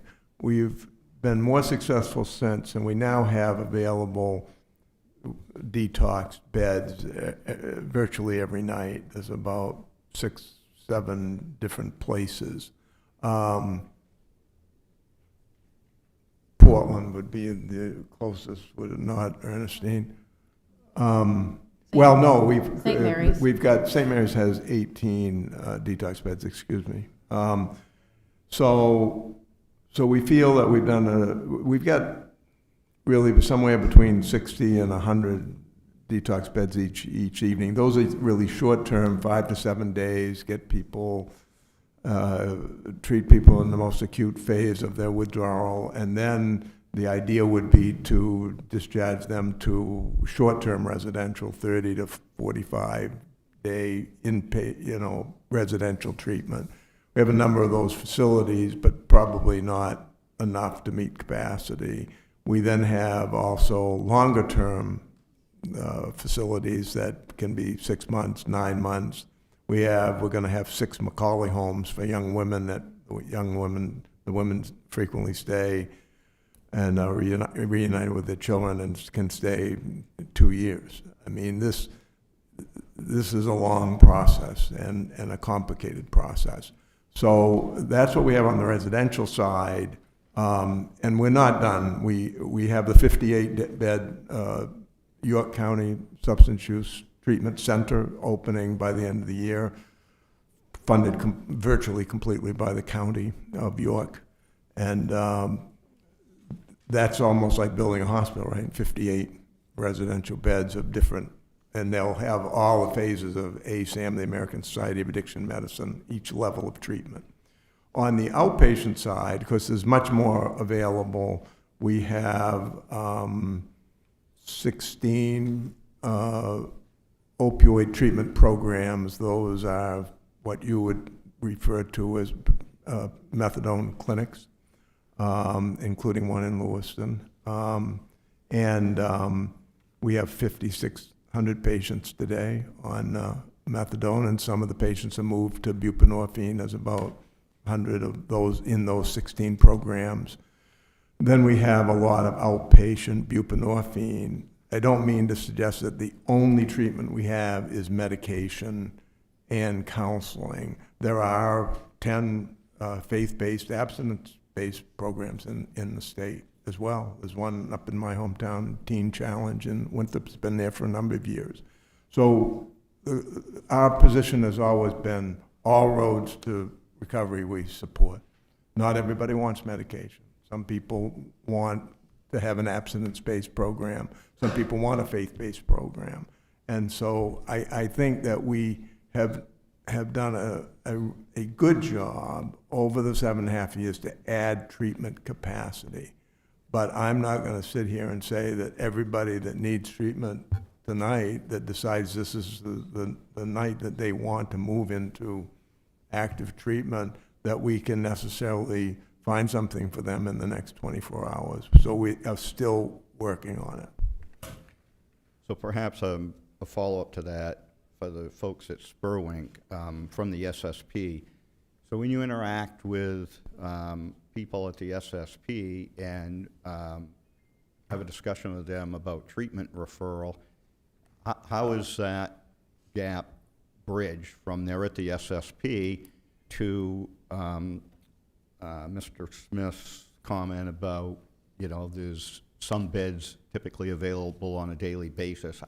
Could you describe how that occurs if someone comes in and they indicate that they're ready for a treatment referral? What happens? Yes, we usually go into action pretty promptly if someone says that they would like help today. We ask sort of like, what are they willing to do? Because there are a lot of opportunities out there, but not everyone wants to go to detox or, or a treatment facility, et cetera. So we kind of start with what they're willing to do. If they say they obviously are comfortable and willing to go to, a site where, there's treatment, whether it be residential or detox, medical and whatnot, then we have our referrals and resources and connections where we pick up the phone and start making those connections. Oftentimes the person will be sitting there and do an intake right there in the SSP for whatever treatment program that they're interested in, and then proceed forward. If there's a gap where there's going to be a day or more where they still are interested in going into treatment, but there's not a bed available, we have recovery coaching, through our clinic that will immediately take place, obviously, to support the individual.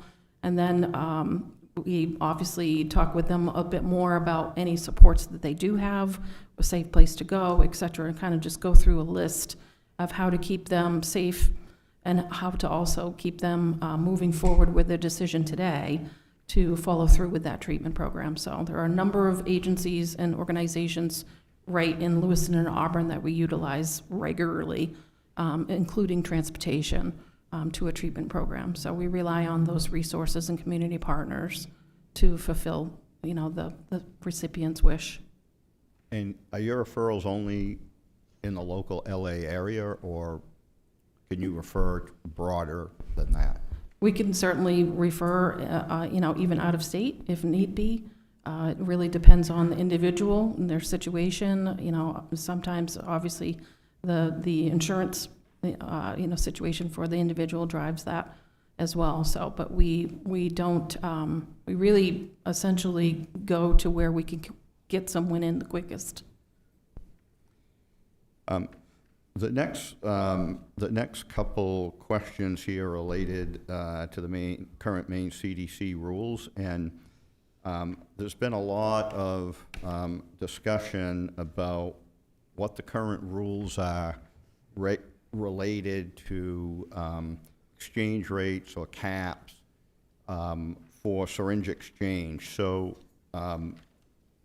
could you provide your understanding on how Maine CDC regulates syringe exchange through the rule, and things that are commonly referred to as 1 to 100 or 100 needle cap, and how that all works?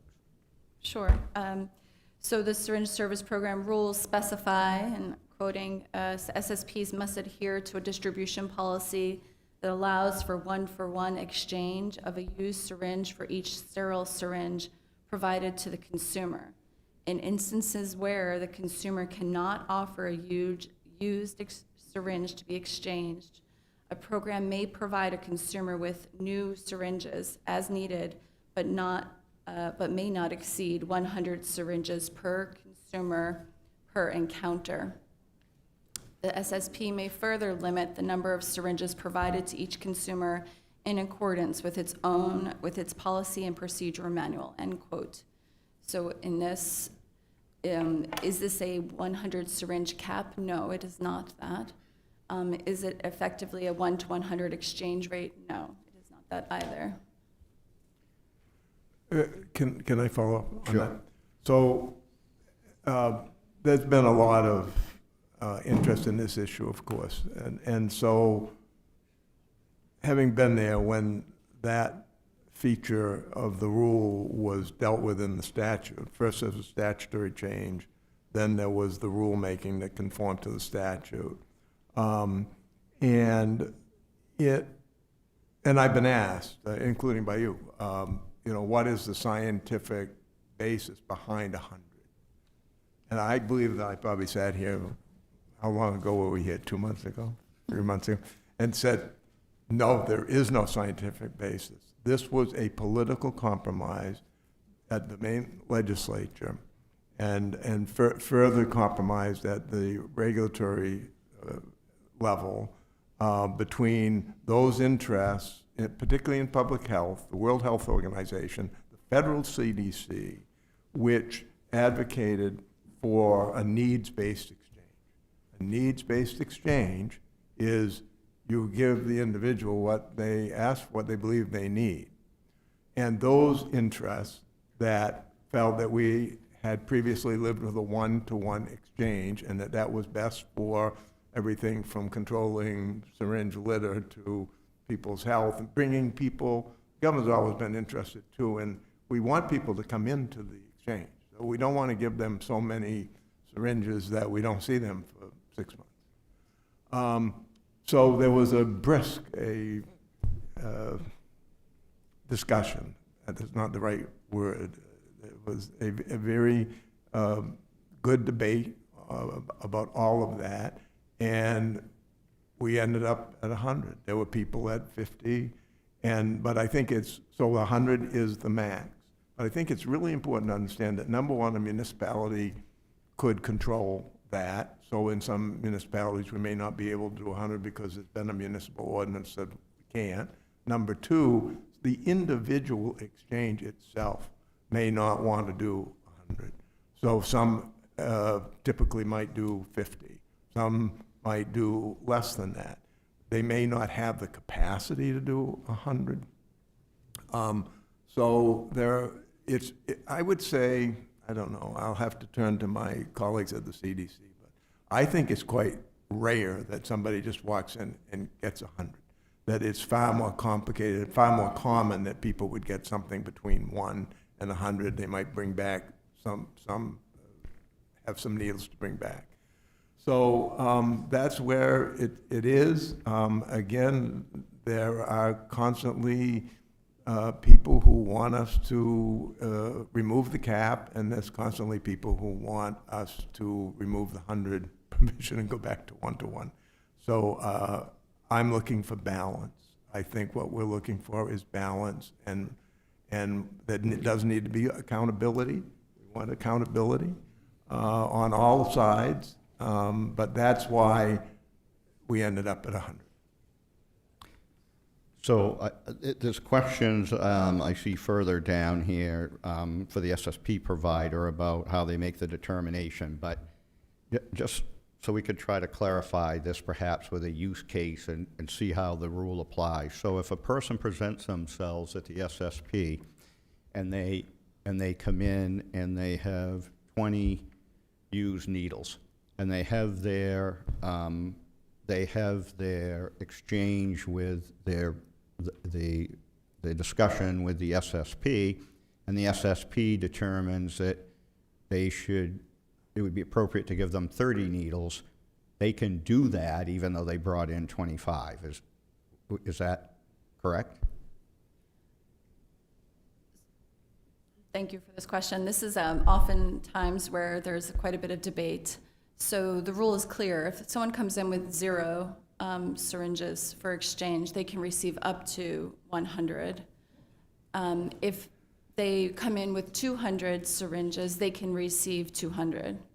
So that is how the exchange works. If they come in with less than 100, it can be based on the policy of the SSP, that whether they do the strict one-to-one or they do up to 30 based on the client's needs.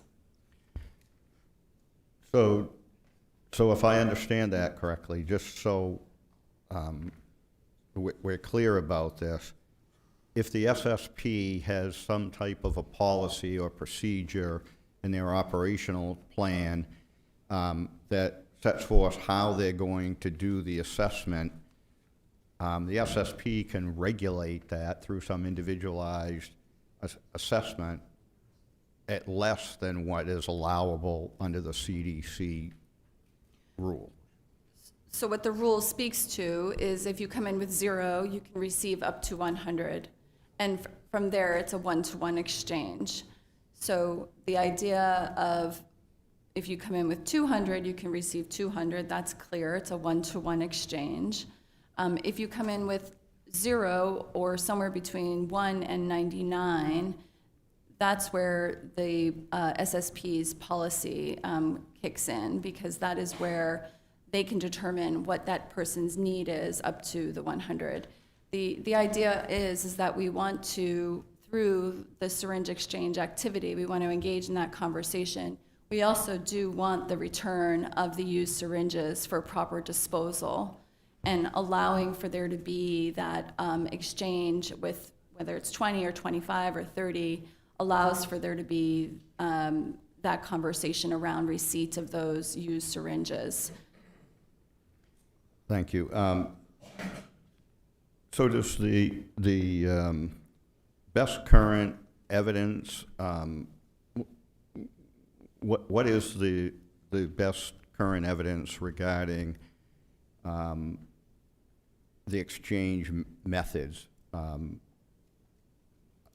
So comparing, you know, fixed exchange ratios or caps or individual assessments. What does the best available studies say about that? So scientific evidence supports the individualized needs-based exchange. So this means that it's the most effective harm reduction strategy for preventing HIV and viral hepatitis. It ensures that people who inject drugs have access to sterile syringes for every injection. This is a critical part of it. We do not want an individual to ever reuse a syringe, even if they're the only other ones that have used it prior. Every injection should be with a sterile syringe. And if they're not exchanging that syringe with another person, what's the basis of the thought that they should use a clean syringe each time if they're not exchanging the syringe with anyone else? I think it's the idea that anything that's piercing your skin can introduce some, a bacteria, virus, germ into your body. So even if it's only a syringe that the same individual has used, because it's already been used once, that syringe now is no longer sterile, and so therefore should not be reused.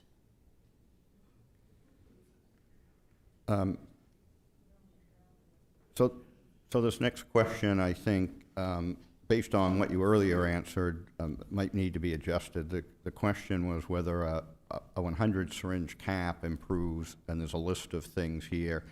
But I think you've clarified that it's not a strict 100 syringe cap. But I guess more generally, what is the effect of the different approaches to providing syringes on things such as mortality, syringe recovery, and litter, and treatment engagement? So needs-based distribution and syringe services are a proven strategy. It's understood to be an effective intervention among people who inject drugs.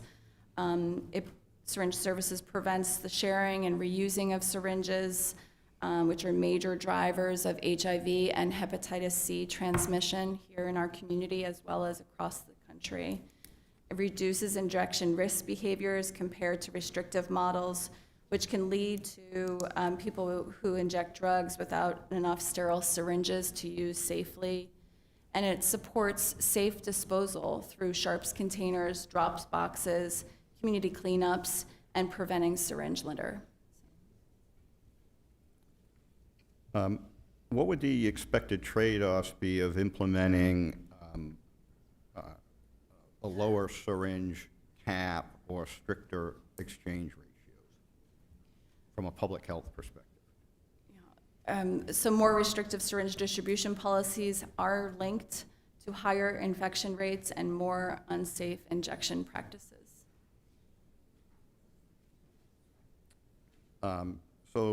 This next question that was presented is regarding the statewide reporting. So for the reporting years 2024 and 2025, and as I understand it, these aren't quite calendar years. The reporting years, I think, go from November 1st to October 31st. So for the 2024 and 2025 reporting years, could you talk a bit about what the statewide totals were for syringes distributed, those that were returned and disposed of, and what that return rate looks like?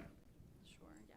So in 2024, about 3.18 million syringes were distributed, and 2.48 syringes were returned and safely disposed, representing a 78% return rate. In 2025, 2.69 syringes were distributed, and 2.48 syringes were returned and safely disposed, representing a 92% return rate. So we recognize that individuals may dispose of used syringes at sharps bins in private or other medical facilities, in their trash and sealed and marked bottles, which is perfectly acceptable by law, in sharps containers at home, and not regularly bringing them to SSP. So there are other ways that people who use syringe service programs can dispose of their used syringes. So would it be fair to say that people of substance abuse disorder and use IV drugs, that they access syringes from other sources other than just at an SSP? They certainly can, yes. And if that's the case, the return is a net, correct? Meaning that someone could get syringes from SSP and they could properly dispose of them through some other means, and they would not be counted in the return numbers for the SSP. And conversely, they could receive syringes from some other source and return those to an SSP. Yes, correct. So the numbers, these numbers are the net effect of the whole universe of syringes. They're not necessarily a direct correlation from the numbers that SSP gave out and the numbers that were returned to them and they disposed of. The numbers represent the exact number they've distributed and the approximate number they received back. Right. There could be, it's not necessarily a one-to-one correlation in that the ones returned are the same ones that were given out. Okay, thank you. Regarding community impacts, what impact have SSPs had on improperly discarded syringes within communities? So research consistently shows that syringe service programs do not increase syringe litter, and in fact are associated with reductions in improperly discarded syringes in communities.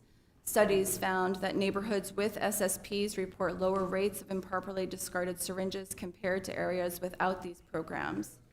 SSPs help channel syringes into safe disposal channels rather than leaving them in public places.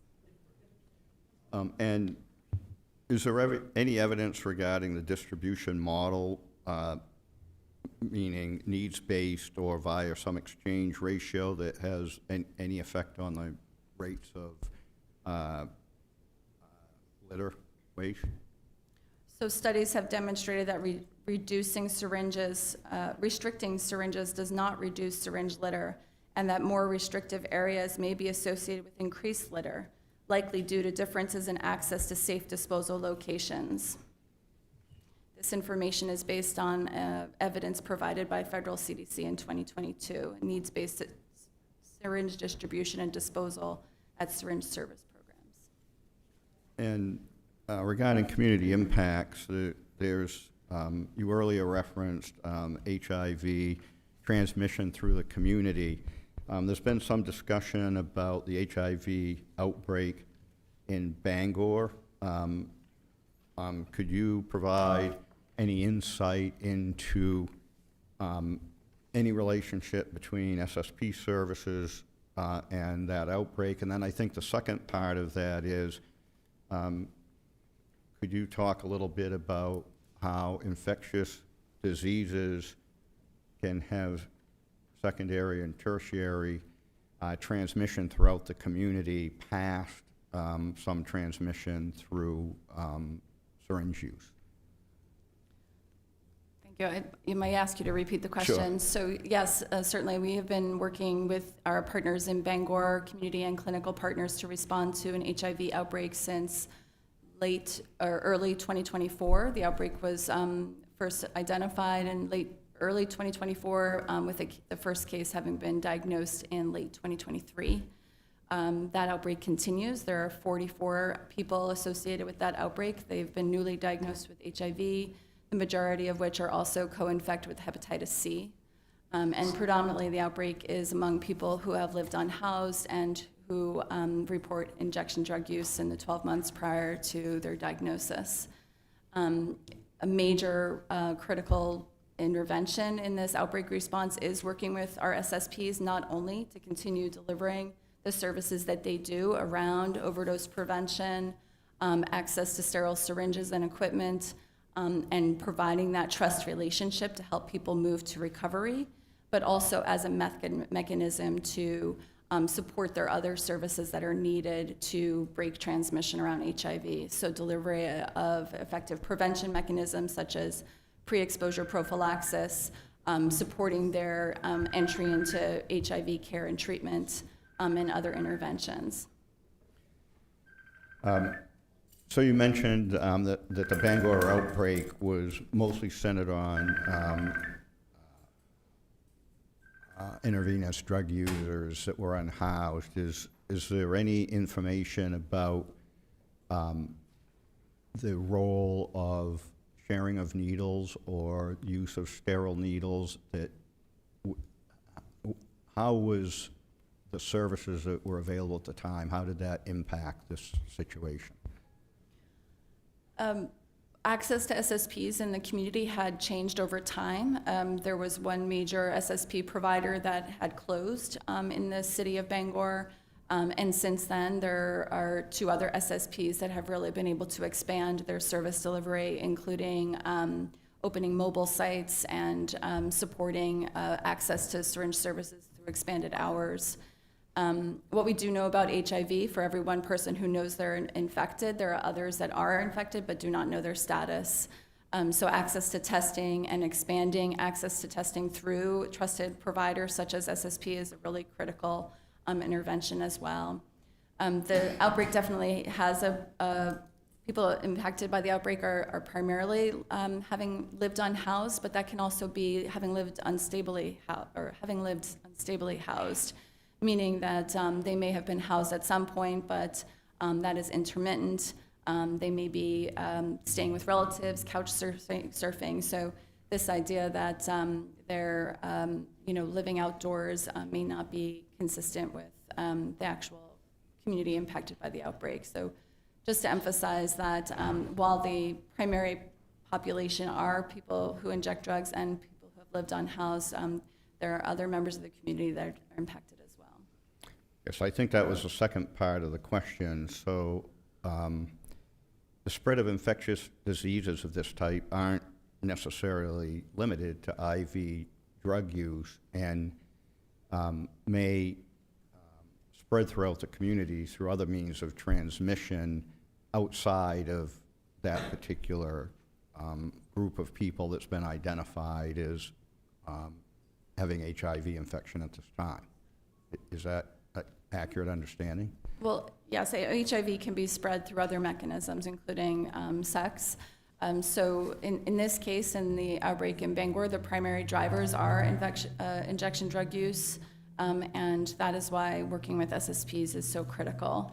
Our prevention efforts are really far-reaching across the state. We do emphasize knowing your status, taking the next step in your health, which includes prevention, particularly if you're at higher risk, seeking out the use of pre-exposure prophylaxis, and if you're positive, really seeking out treatment. That HIV is a very manageable disease. People live long, healthy lives and can be successful in their care. Thank you. I think these next group of questions are more related to the service provision by the SSP. The local SSP in this area is Spurwink. So regarding your operations, could you provide an overview of how many unique individuals the SSP serves each year And how do you track measurable progress among those clients? I think the question here is related to if referrals are made to services. Sure.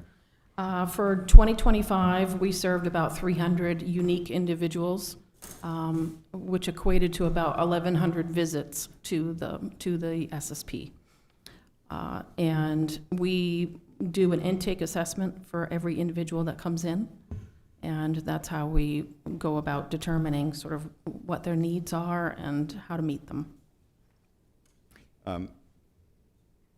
So when individuals come to the SSP, how do you determine the number of syringes to be provided to the participant? Through the intake assessment, we ask questions that are very specific about their use. How often are they using? What are they using? How many times are they injecting per day, et cetera, and having conversations about that. So it is needs-based. That's the primary focus. And it obviously varies from individual.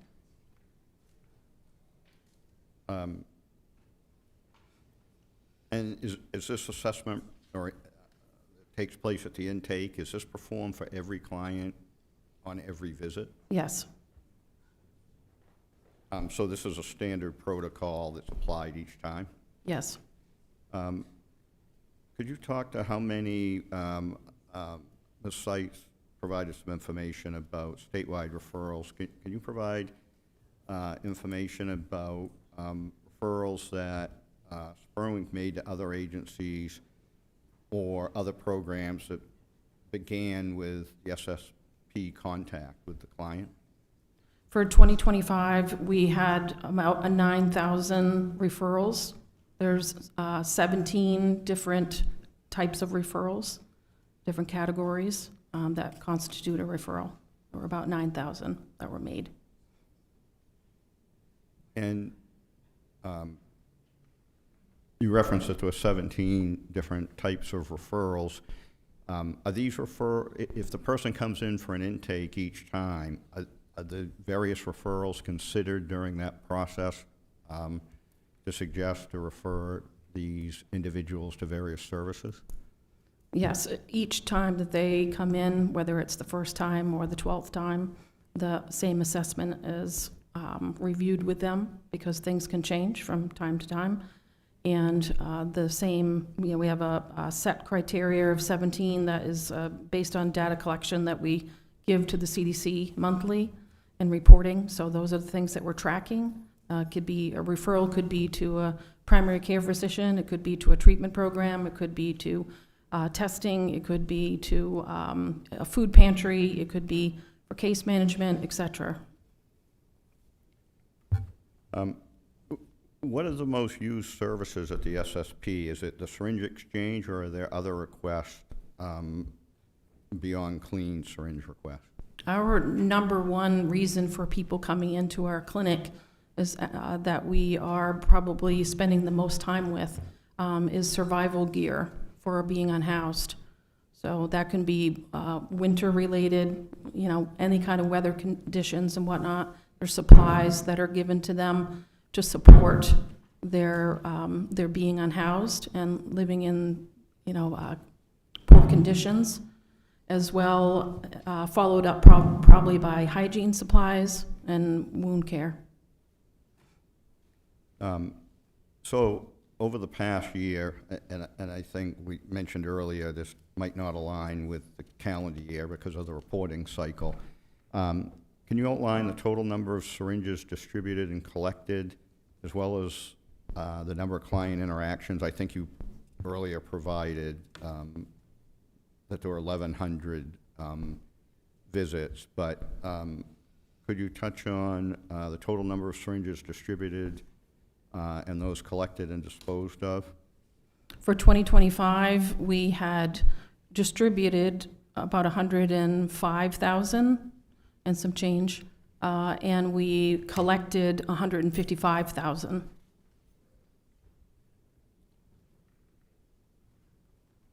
Okay, so make sure I understand that correctly. For people that appeared at the SSP, you collected and disposed of more syringes than you distributed? Yes. And I think the follow-up here to that question was related to the frequency with the numbers of syringes that are given out. The specific question was how many times were over 50 needles given out and how many times were over 100 needles given out, if you know that. Let me speak a little bit to your first part of the question regarding why is there a gap of about 50,000 for 2025. There are a lot of people who come into our clinic that are not necessarily participants. They're not actively using, intravenous drugs. They might be doing their own part in cleaning up their community. They might be, they might have a loved one that's there with them. That is, that has these in their home. They want, safe disposal, and so they're bringing them in. We have a lot of community partners in the LA area that will call us and say, we have these. They're in our bathroom, et cetera, and we take them. So we've become, a sort of a receptacle kind of, clinic at times where people they're wanting to just get them in a safe place because we have we have disposal from a state certified disposal that comes in each month and obviously takes our used syringes. So specific to Auburn, are some community partners like the Auburn Public Library or the Drop-In Center? I know they have Sharps boxes there, and they may collect discarded syringes from IV drug users, and then those syringes may be disposed through your facility? Yes. Those are two places where we do receive Sharps. And then I guess back to the other part of the question. The question was how many times were over 50 needles given out in a visit, and how many times were 100 needles given out? So typically for a person who comes in for their very first time, and if they additionally do not bring any syringes, then we are quite conservative with being able to provide for them. And what we base that on is connection is the key to recovery.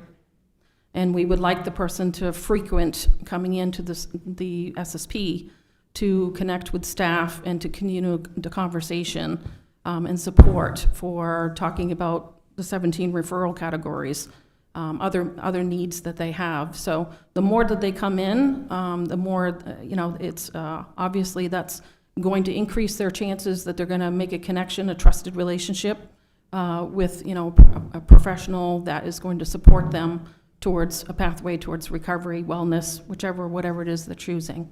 So, so we are quite conservative in that number. Typically, a client that would come in that we do not know, today's their first day, and they are coming in with nothing to exchange, then we're giving them up to 40 is really what kind of our, and the reason why we do that is because I want them to come in again that week or as often as possible. If I give you 100 plus and I don't know you, I haven't done really much of getting to know you in a relationship, I may not see you for a long time, and unfortunately, statistically, with this disease, I may not see you again. That's not a philosophy that we do in our clinic. So we provide a smaller amount to obviously entice them to come back more frequently. This next question is somewhat similar. Under the current exchange model, what's the smallest number you typically distribute, and what's the largest number that you might typically distribute? So again, this is based on the framework that someone's arriving with nothing to exchange. It's a little bit different when people come in and they have Sharps to exchange. So I'll speak to the first part, which is more of our typical experience, that people are coming in that are new as well as that they're not bringing anything to exchange. That particular, I lost my train of thought, sorry. The typical person that is coming in new and with nothing to exchange, then we have given as least as 10, which is, there's a sleeve. When the sharps are packaged, then you get 10 in the sleeve. And so sometimes that person, they just want 10. They might not be using very frequently. So that would be an appropriate, one sleeve would be an appropriate number to give them if they say that they use very sporadically. But there's an increase of people that are coming in that are using several times per day. And so that's where, that number kind of goes up from there. So I would say our typical numbers are 10 to 40 is our typical range. And that's for a person that's coming in with nothing to exchange.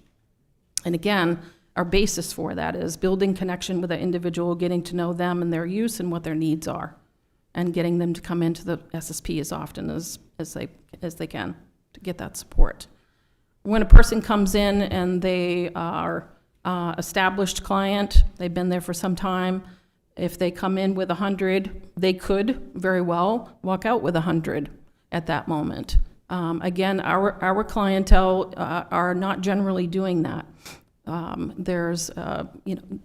It's not a typical day in our clinic where people are bringing in 200, 400, 500 or more. That's not, we don't have capacity for that. I don't have that kind of budget, and I don't have that kind of a supply. I don't have a room big enough to house those sorts of things. So, and again, it would, again, not reflect our philosophy of getting them to come in as often as possible. So there are 11 SSPs in the state. People know where to get sharps. If they, if we're conservative, they will find where they can get more. They'll go and purchase them themselves, et cetera. So there's many means, as you spoke about earlier, for how people can get sharps. So we generally, as a practice, typically are conservative in our approach to giving out syringes. And when you're doing this intake and in this decision-making process of how many to distribute it, what are the types of factors that go into that decision? Assuming these are return people, right? Not the person that just shows up for the first time. Mm-hmm.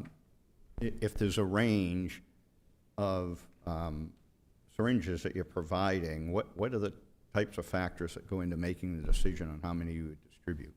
Predominantly, it's around their use. So we're having conversations each time that they're coming in about what their use looks like. What are they using? How often that they're using? So we're obviously seeing an increase of fentanyl in drug supply, and so persons that we're serving are finding that there's higher amount of fentanyl in the supply, which we've spoken about in these meetings before. That a person that is using the local supply recently, we're finding that they're sort of going through withdrawals even within an hour of use. That's very new territory for all of us that's been in this profession for quite some time, that the shelf life is very short now. So what that does oftentimes is people are using more, and they're using more often. And as a result of that, then I would say that at least 50% of our current clients are using at least 10 times per day. That's, again, new charted territory for us. And predominantly what's driving that is because they are reporting about the fentanyl and the withdrawal that is happening so quickly.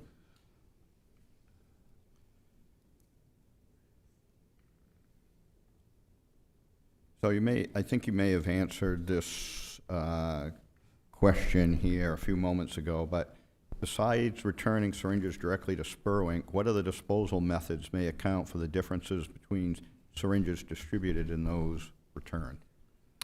With every sharps container that we give out, and it's a pretty common practice for us to give every single individual, even if they're coming in and they're not participating in the SSP, but they're bringing in sharps that they've collected some way, somehow.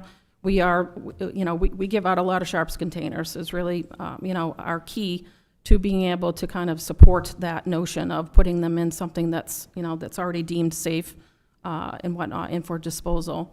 We additionally, to the sharps containers, we provide a flyer that has about maybe 30 plus different ways in which a person can safely dispose of a syringe, using household items, et cetera, whatever. And then additionally to that, we're educating people on where there are public pickups, where there are sharps container, like disposal containers that are attached to buildings or trees and et cetera, that are not only just in this area, but elsewhere that we're aware of. We spend a lot of time trying to figure out where people can do these things, as well as educating them about, municipalities and community buildings, et cetera, where there are sharps containers in bathrooms and whatnot. So it's very frequent conversation to have them understand that there are many ways to safely dispose of them and not leave them anywhere to be in harm's way. And I think Ms. Seitz mentioned this earlier. If handled correctly, sharps can be disposed of through the solid waste system. Is that correct? Is my understanding. So, do you provide, you said you provide sharps containers. Do you provide other methods for people to handle needle clippers or other ways to dispose of sharps? Right. Besides educating them on things that they might have in their own home, or that they use, like a laundry detergent container that's duct taped up afterwards. There's many different ways and means to encourage people to safely dispose of them. But we also, as a practice, give out to every new client. We give it basically breaks the tip off. And it's a needle clip. It's an actual device that we give them, and each cartridge actually holds 1,500 needle tips. It holds it right within the container itself, and then they could dispose of that at our SSP. So there's a couple of questions here regarding community impacts. What impact, from your perspective at Spurwink, what impact have SSPs had on improperly discarded syringes in the community?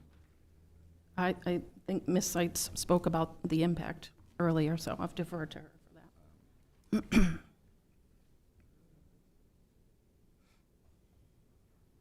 that. So I think the last question here is, so in the council packet tonight, there's a proposed amendment related to individualized assessment. So that specifically, if you could comment on whether that aligns with the practices at Spurwink.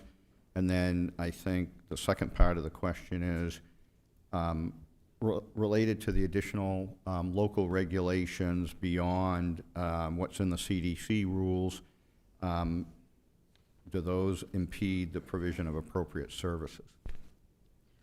What you have proposed does not impede our ability to practice.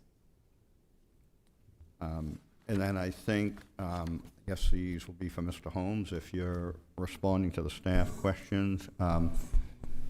If you could comment on what the city's experience regarding improperly discarded syringes are, and the questions specifically asked about parks, sidewalks, the downtown area, encampments, public facilities. We reached out to Public Works Department, Police Department, Fire, and EMS with these questions. Parks' occasional fines and complaints. Public Works crews are present nearly daily and police patrol parks several times each day. Staff collects syringes using approved sharps containers. 2 public disposal boxes at Bonnie Park and Riverwalk and near the Night House have seen limited use. The sidewalks in the downtown area, Police and Public Works have received occasional reports. Public Works indicates that issues does not appear as prevalent as it once was. Trained staff respond when notified. Encampments are the most significant concentration point. Police and Public Works report larger amounts of syringes, used naloxone materials, trash, and other biohazards. Public Works uses a contractor for encampment cleanups. And the public facilities reports are infrequent. Police occasionally receive reports from restaurants or other public buildings, including bathrooms or grounds. Public Works does not recall a recent complaint in city facilities. And you may have touched on, I think, part of this next question, but what's the city's observed changes over time relative to the number of syringe complaints, public safety concerns, sanitation workload? Again, calls and complaints occur, but departments are not seeing a high volume of that. And most of the reports really relate to illegal encampments. Public Works notes that some syringes are removed before staff even arrives, and the sidewalk conditions appear to be better than they have in previous years. As far as public safety, police and Public Works identified that their biggest concern is accidental needle sticks and disease exposure risks, particularly during drug-related calls, encampment responses, trash handling, and park maintenance. I mean, they're using special equipment now for that. Sanitation workload, the most significant workload is associated with the encampment cleanups and some park areas. Public Works uses specially prepared pickup kits with long tweezers, sharps containers, and reducing employees' exposure.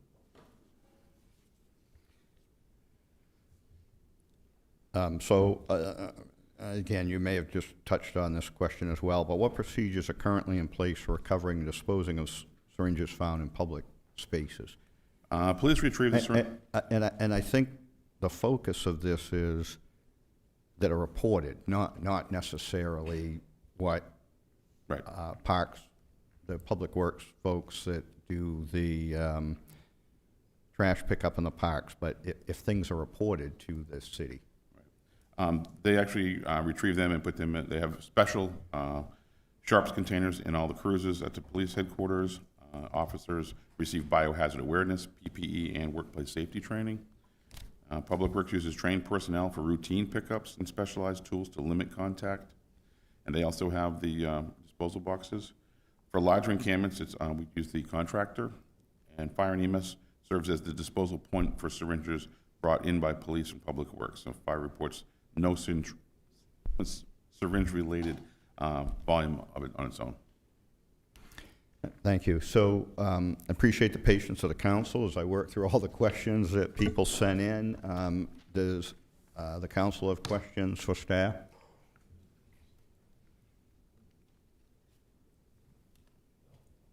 Council Butler. Few different questions I'd like to go through. First, could you speak to what makes the difference between a well-run SSP and one that doesn't do so well and ends up closing or having a negative impact on the community? The rules relative to syringe service programs in Maine describe the proper operation of an SSP, and it is through that criteria that we are obligated by law to monitor the operation of SSPs, do periodic inspections, respond to complaints, and it is through that we may identify some mechanism that an SSP is not operating according to the standards of the rule. Certainly there are other aspects of managing an SSP, even just the typical administrative and financial responsibilities of operating a small business that can come into play. It can also be related to how they're actually delivering syringe services. That could be, how a SSP would then close. But generally, our SSP partners are really committed to this work, dedicated. It's not every organization that wants to do syringe services, and they provide such a valuable service to our community, particularly people who have substance use disorder and really need this service. So we're really lucky to have 11 organizations here in Maine that operate SSPs, many of whom do it through multiple sites. So is it safe to say that a regulated SSP is better than one that's unregulated? SSPs can operate without certification, so it's not necessarily a regulation, it's a certification. Once an SSP becomes certified, then they're obligated to abide by the rule of the operation. So from the state's perspective, we've adopted these rules to be able to offer that standard. And then through that, SSPs are able to deliver their services according to that standard. There's a number of, I think, families who are experiencing addiction on a regular basis who are probably noting how tenuous it can be to access services. What's the outcome of a family who maybe wouldn't walk through an SSP door or another treatment door? Sorry, what is the access? What's the outcome? Oh, what's the outcome? That is not a family that would not access that service and they're struggling with addiction. Maybe I should call my colleagues. I do think my experience is it's quite negative. Addiction is a serious, complex mental health and physical health problem. And these are people who need supports, and harm reduction, syringe services is one part of that support. I defer to my colleagues. Well, I would add that we have spent tonight talking mainly about syringes, but the issue of addiction and substance use in Maine that's just a small piece of it, right? I mean, we have alcohol, we have lots of people who use drugs that don't inject, use them in other ways. We have 19 recovery community centers that are not treatment centers. They're somewhat similar to your beautiful drop-in center that I had the pleasure of attending the opening of, your community center.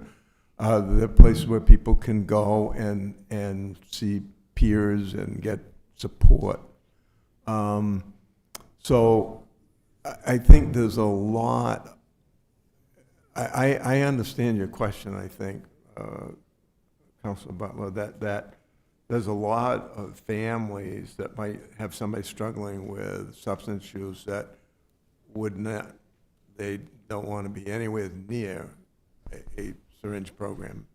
But I like to think that there are lots of other places they can go. AA has saved millions of lives. We have people today also recovering more out loud, and they tend to go to our community centers. We've got a lot more treatment available, and we've talked about that. So I think they can call 911. I mean 988. Excuse me. We've got a few too many numbers, I think.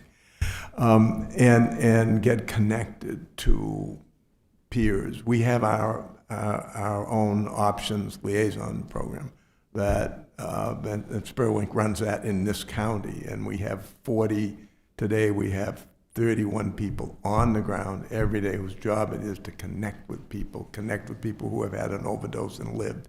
97% of our overdoses now we are able to reverse.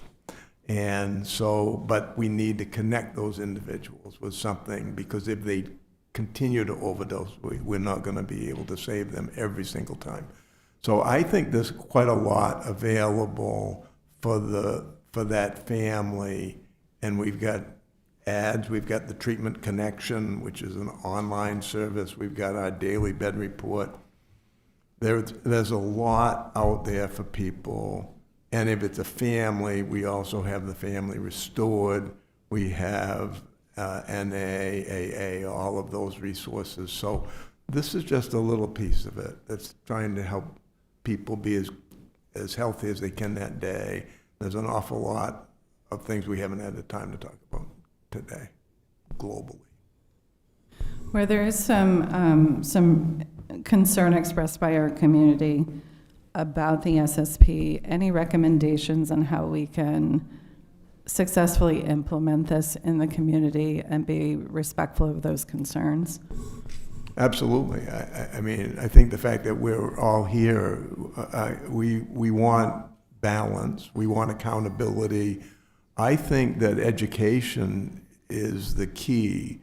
I think that any program that opened up in Auburn should have lots of public meetings should have lots of opportunities for people to come in and visit, see exactly what's done there. I walk into our places quite a bit, and, you know, it's not, we call them syringe service providers for a reason. It's not just about the syringes.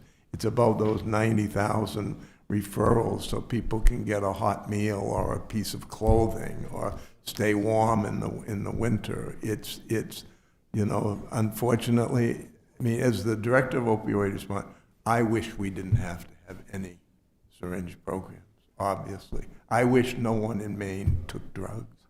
But this is not the society we live in. We do, our obligation, I think, as state government is to provide what those individuals, you know, need, and have a very comprehensive program for all aspects of substance use in the state, and including the pillars that I've talked about. So I do think that there's an appropriate way for, I've worked with 6 councils on ordinances: Sanford, Lewiston, Auburn, Augusta, Bangor, Skowhegan. And I've tried in every case to, you know, to listen to people, and I understand that we lose the battle on stigma if people feel they can't take their family down and use one of your parks because they see discarded syringes. So we absolutely need to do a better job with that, and but at the same time, we also need to keep people from infecting other people and all the things you've heard about tonight. Thank you. Other questions by the council? Council Platt. Thank you. I appreciate all of the testimony tonight. I think last meeting we heard from a lot of folks who are opposed to this, and it's obviously good to hear both sides. I'm glad that we postponed our vote until today. I think it gives us additional time to think about the facts. You know, I've been vocal about my thoughts. I think I trust the science. I still have concerns about trash and litter, but I appreciate everything. I think one question that I did have relative to intravenous drug use, I'm not sure if it was answered, but is the CDC aware of any data speaking to the relationship of clean needle access and the increase in frequency of intravenous drug use? It's something I've heard a lot from the public, and I'll be honest, I don't believe it, but I want to ask professionals, because a comment you hear is that these SSPs are creating more drug users, or it's not compassionate because you're giving these people the ability to keep using forever. And I'll be honest, I don't necessarily agree with that statement, but I'm not going to pass judgment on that question. I think that's for you guys to answer. I'm curious what the statistics tell us. I'm not sure that I can pull the statistic out of it, but what I understand is because a participant who is coming to an SSP is more likely to enter into recovery over time, my understanding is use of an SSP will lead to a reduction in the use of injection drugs. So it's all linked to this strategy of harm reduction over time, establishing that trust relationship, building that relationship so there's that sharing of what's going on for that individual, and then over time that person being in a place where they're ready to move into recovery. Thank you for your question, Councilor Platt. We get asked this question a lot about our methadone programs. People would make the same case, is that you're not really helping people get any better. Or even on naloxone distribution. Oh, well, why would we keep people alive? They're just going to die anyway. It's about connecting people with services. Those 5,600 people that tomorrow morning are going to get a daily dose of methadone, then probably at 5:30 in the morning, and then go to work, and then come home to their families and pay taxes and buy a home. And Some of them will be on methadone, a certain dose for the rest of their lives. Most of them not. Most of them will eventually, not have to be on methadone. Same with buprenorphine. So there's just no evidence in the 7.5 years that I've read everything I can possibly read as a lawyer. There's just no evidence that by making these things available to people, that it causes more people to start down that road. What we've learned is that this road started way back usually in that family chain. And that's where the investment really needs to be made, in supporting families and their children, and so that we don't have an 8, 9, 10, 12-year-old dads in prison, moms died of an overdose, they're being raised by their grandparents. This is where addiction starts, not because somebody walks by a syringe program and says, I guess I'll go in and get syringes today. That just does not happen. Other questions by the council? Council Walker? Yeah. Thank you. This is to all of you, I guess, this question. How much has the City of Auburn actually helped you? I'm sure you know that the City of Auburn has been sitting on quite a little pile of money for a long time and have chosen not to spend it, to hold it over. I think, if I'm correct, between the university, the Southern University and the City of Auburn, but somewhere around $660,000. $60,000 of that was given to the police department through the city council to help with them in their PACE program. Other than that, the City of Auburn has chosen to hold on to that money and to do whatever they feel in the future to do whatever it is. That's why I'm asking, how much money has helped you through the City of Auburn with any of your programs that you got going? Well, with all due respect, Council Walker, we're not here tonight to answer that question. I'm quite serious about that.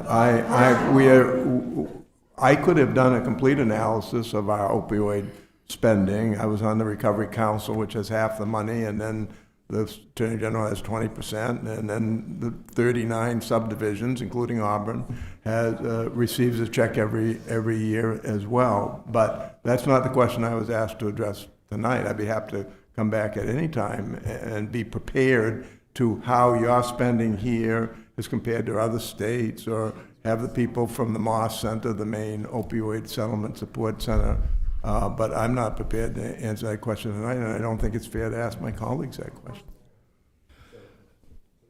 Just to clarify this, I don't have the exact number, but someplace in the area of the $600,000 that Council Walker has referenced has been, at this point, provided to the city in the opioid funds. None of that money's been spent. There was a prior appropriation to support PSY outreach workers, which was not used because a local business provided grant funding to carry that through. I would remind the council, I think perhaps some of the new councilors in this term weren't here, but in the prior council, there was significant discussion about trying to do some type of coordinated activities with Lewiston that gets direct funding, as does Auburn and Androscoggin County. The county declined. They're using their money for medication-assisted treatment in the jail. Lewiston has had a variety of programs. The council will recall from maybe a month or two ago, there's several requests for the use of opioid money. There's some question about whether all of those requests actually align with the settlement agreement, and the city manager has been working with legal counsel to to clarify that. So in the near term, once that clarification is received, the manager will be back to the council with some request related to opioid funds, but none of the city has not provided opioid funds to the state agencies or to Spurwink for the operation of an SSP. Going back to other counselors, I'll put it that way, the city of Auburn has, back then, I don't want to blame any of these people for what we said, but by holding the funds, Auburn's leadership maintained full control over where this money is insured to go. It is not funneled into the mobile syringe exchange or unmonitored programs. And that was strictly put in place by the council that was here. So I have a hard time that if we didn't want to get involved in syringes or programs or support them, and you people apparently haven't received any money from us, if we still got 600,000, if you subtract 60 from that, and my number was 660, 60 was given to the police. So we've been holding on to this money since about 2021, 22, around that time, that money. The state of Maine was given somewhere around $83 million. The fire department, they were pretty much exempt from this there because they found other things to do with it. County jail have spent tons of money because they were given tons of it. They didn't ask us for any of that money. It was given to them from the state and from the suit that was taken care of. Also, the state has decided, I won't blame this on the city, to fund most of you people with the Narcans and all of these other creams you have and all of this other stuff that you're able to give away, because that was the cheapest and the best way to keep people alive day to day. And that's how you do it. You can give them all the needles they want, they shoot up 20 times instead of 10, and they go under, and now we got the Narcans that we find all over the parks and all over the outside campgrounds to keep these people alive. That's so we can report to the state, which again has programs for all you people to report to, so you can keep your grants coming, money after money after money. That's what it's all about. It's all about that.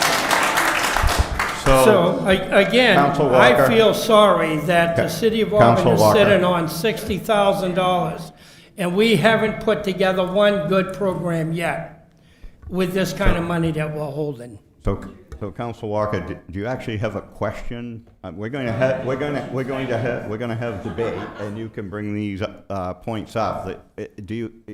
At this point, do you have a question? Mr. Mayor, you've given these people an hour and a half tonight to speak. We listened to them the last time they were here for an hour and a half, and yet you don't want to give anyone else any time to speak about what's on their mind. So Randall was right about we should make the motion to let them speak. Council Walker. Okay, this is the last occurrence. If there is another occurrence of interruption from the audience, we will clear the chamber. Last warning. Okay, that's not how this works. So, Council Walker, I appreciate your points, and we'll have ample opportunity to debate. My question to you is, do you have a question for the folks that are here? I asked him a question, but the young fellow over there said that he isn't ready to answer that. Yes, I heard that. Do you have any other questions? Are there any other questions, Councilor Randall? Are any of you able to speak so that everybody in the room understands what happens to someone who is an addict and is going through withdrawal, so that there is a grasp? Today we're not even discussing whether we're going to have a needle exchange. We're discussing whether we're going to have an ordinance to regulate the needle exchange. The needle exchange is going to happen because the state says that they can run. It's whether or not they're going to run in Auburn. So if they decide to run in Auburn, they'll look at our ordinance. If our ordinance is strong, we're going to be protecting all of us in this room, and we're going to have the ability to take care of patients who are ill. So can one of you please tell us what happens to an individual when they enter withdrawal? So that people can understand that these people can die from withdrawal.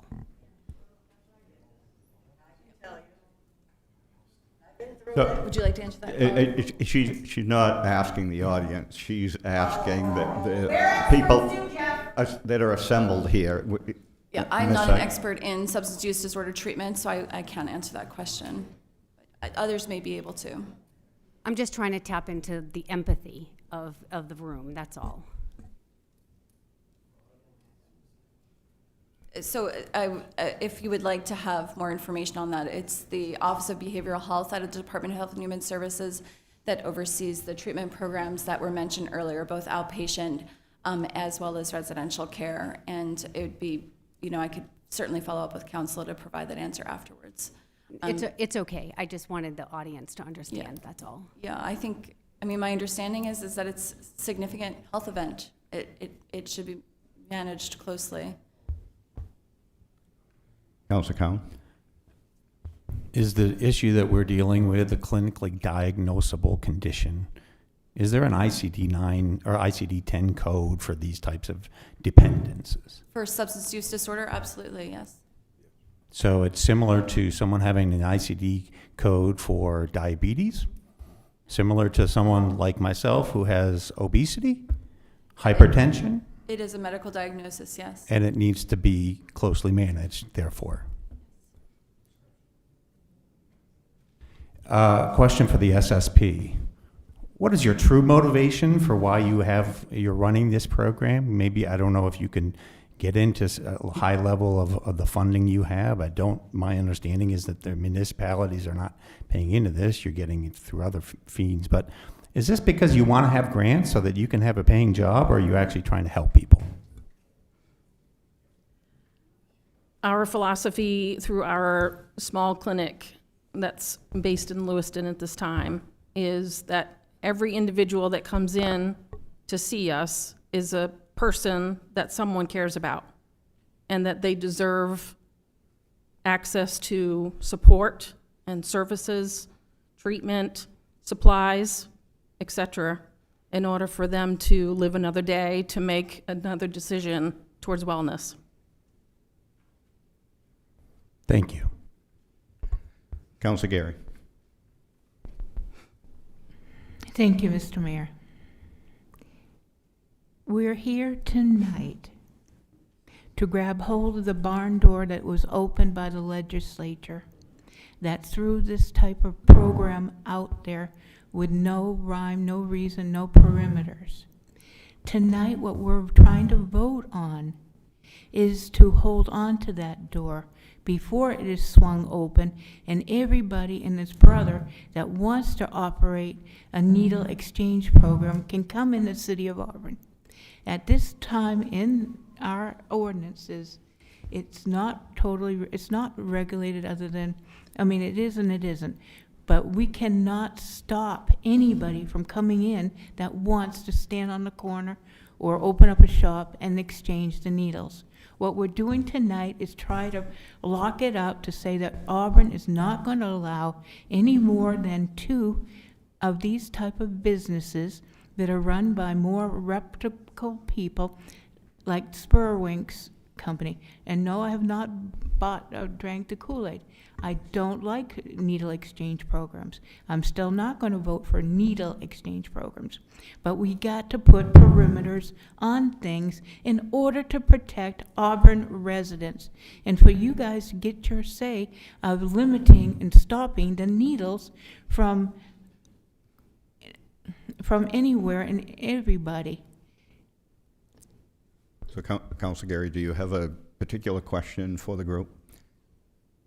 No, it's more of a statement Sure. that I have to put out there. Yes, that- so let's see if there are any more questions from the council so that we can let these people go if there's no more questions from the council, and then we'll proceed to further discussion.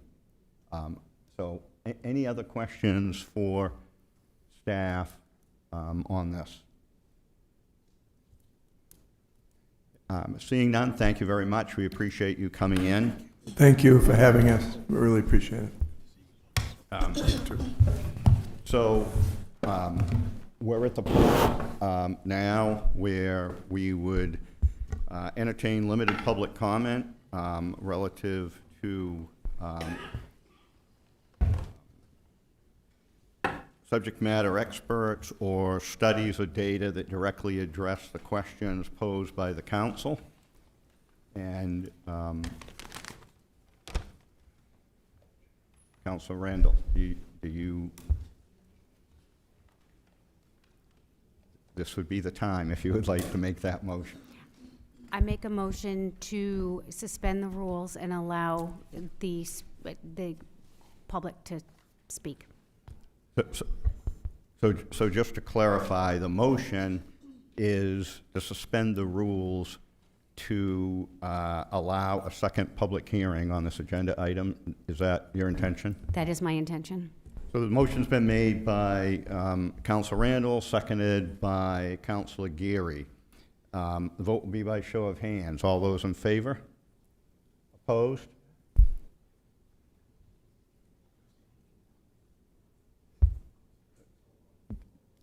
Abstention, I guess. Let's do this again, so we have an accurate count for the clerk. If those that were in favor?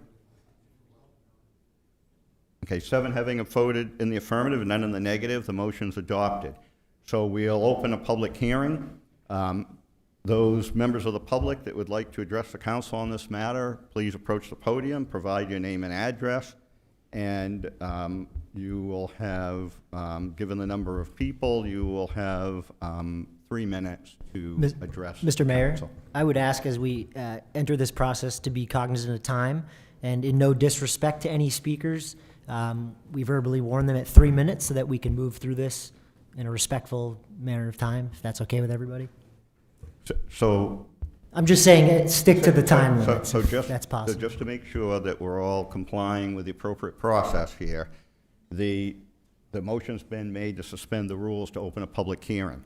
The rules relative to public hearing are that there is an unlimited time amount, only limited by the number of speakers and their ability to speak for 3 minutes. If it's the intention of the council to further limit the time that someone has to speak, or to limit the total amount of time in which you want to entertain comments, then a motion could be made to suspend the rules. I don't need a motion. I would ask the public to please try to keep your comments under 3 minutes, understanding that you have a right to do whatever you want. But look at the clock. We got kids at home.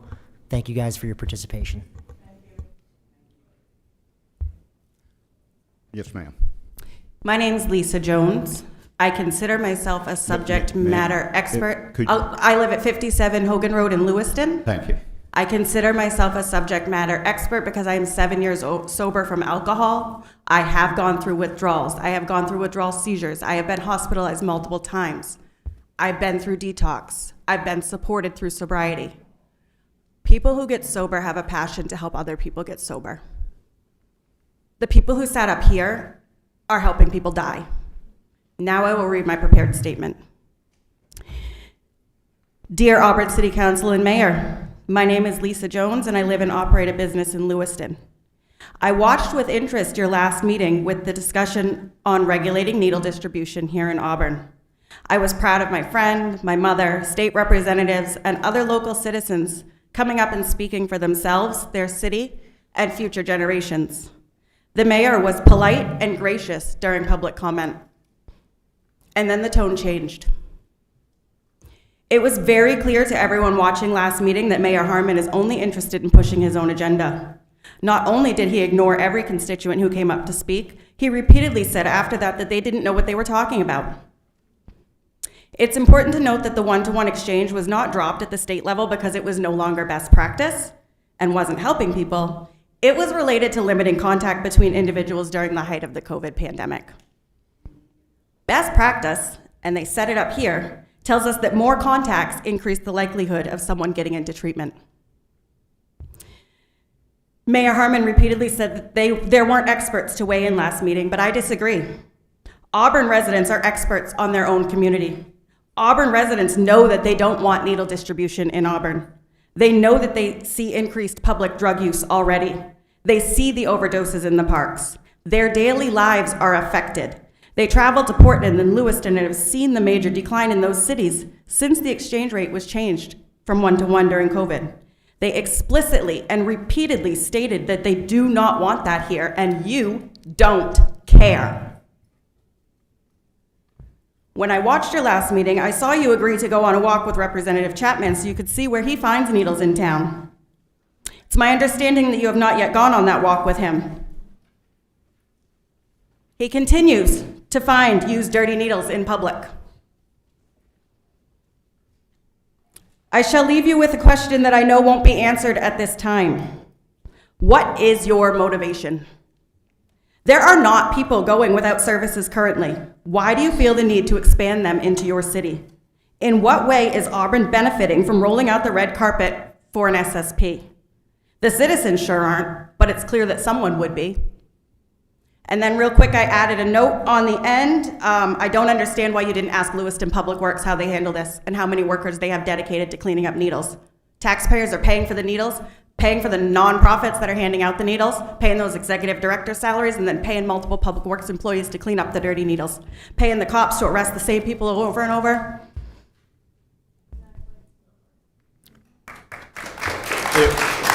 Again, if you keep interrupting, we'll clear the chamber and one person can come in at a time to the podium. Go ahead, ma'am. Hi, Kathleen Light, 143 Mill Street.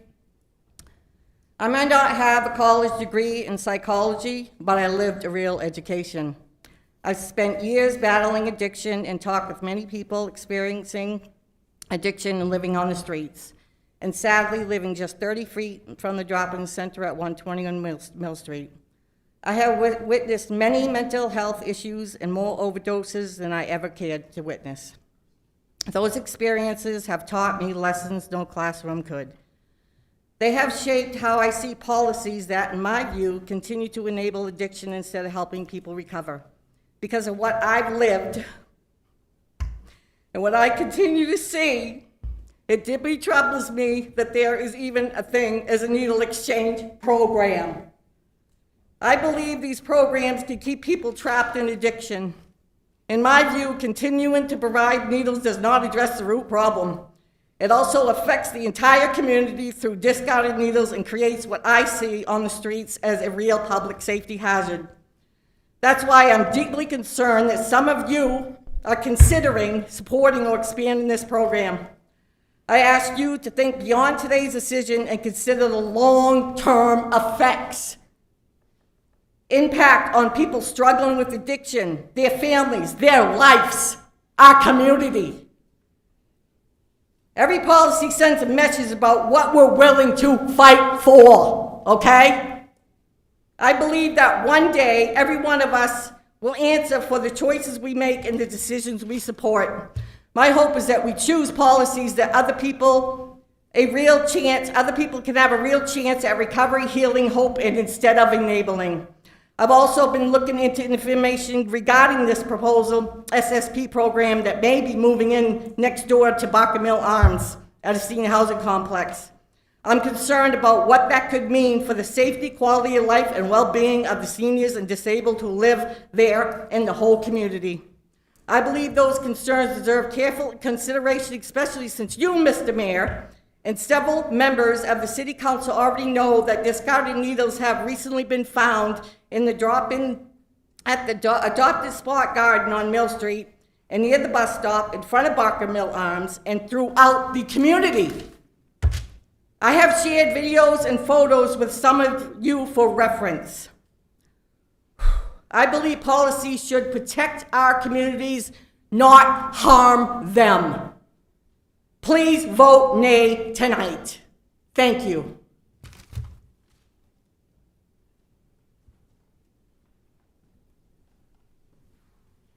Good evening, Bruce Bickford, 64 Cameron Lane. I'm impressed by all of you sitting here and listening to all this. What you have to do is a yeoman's job.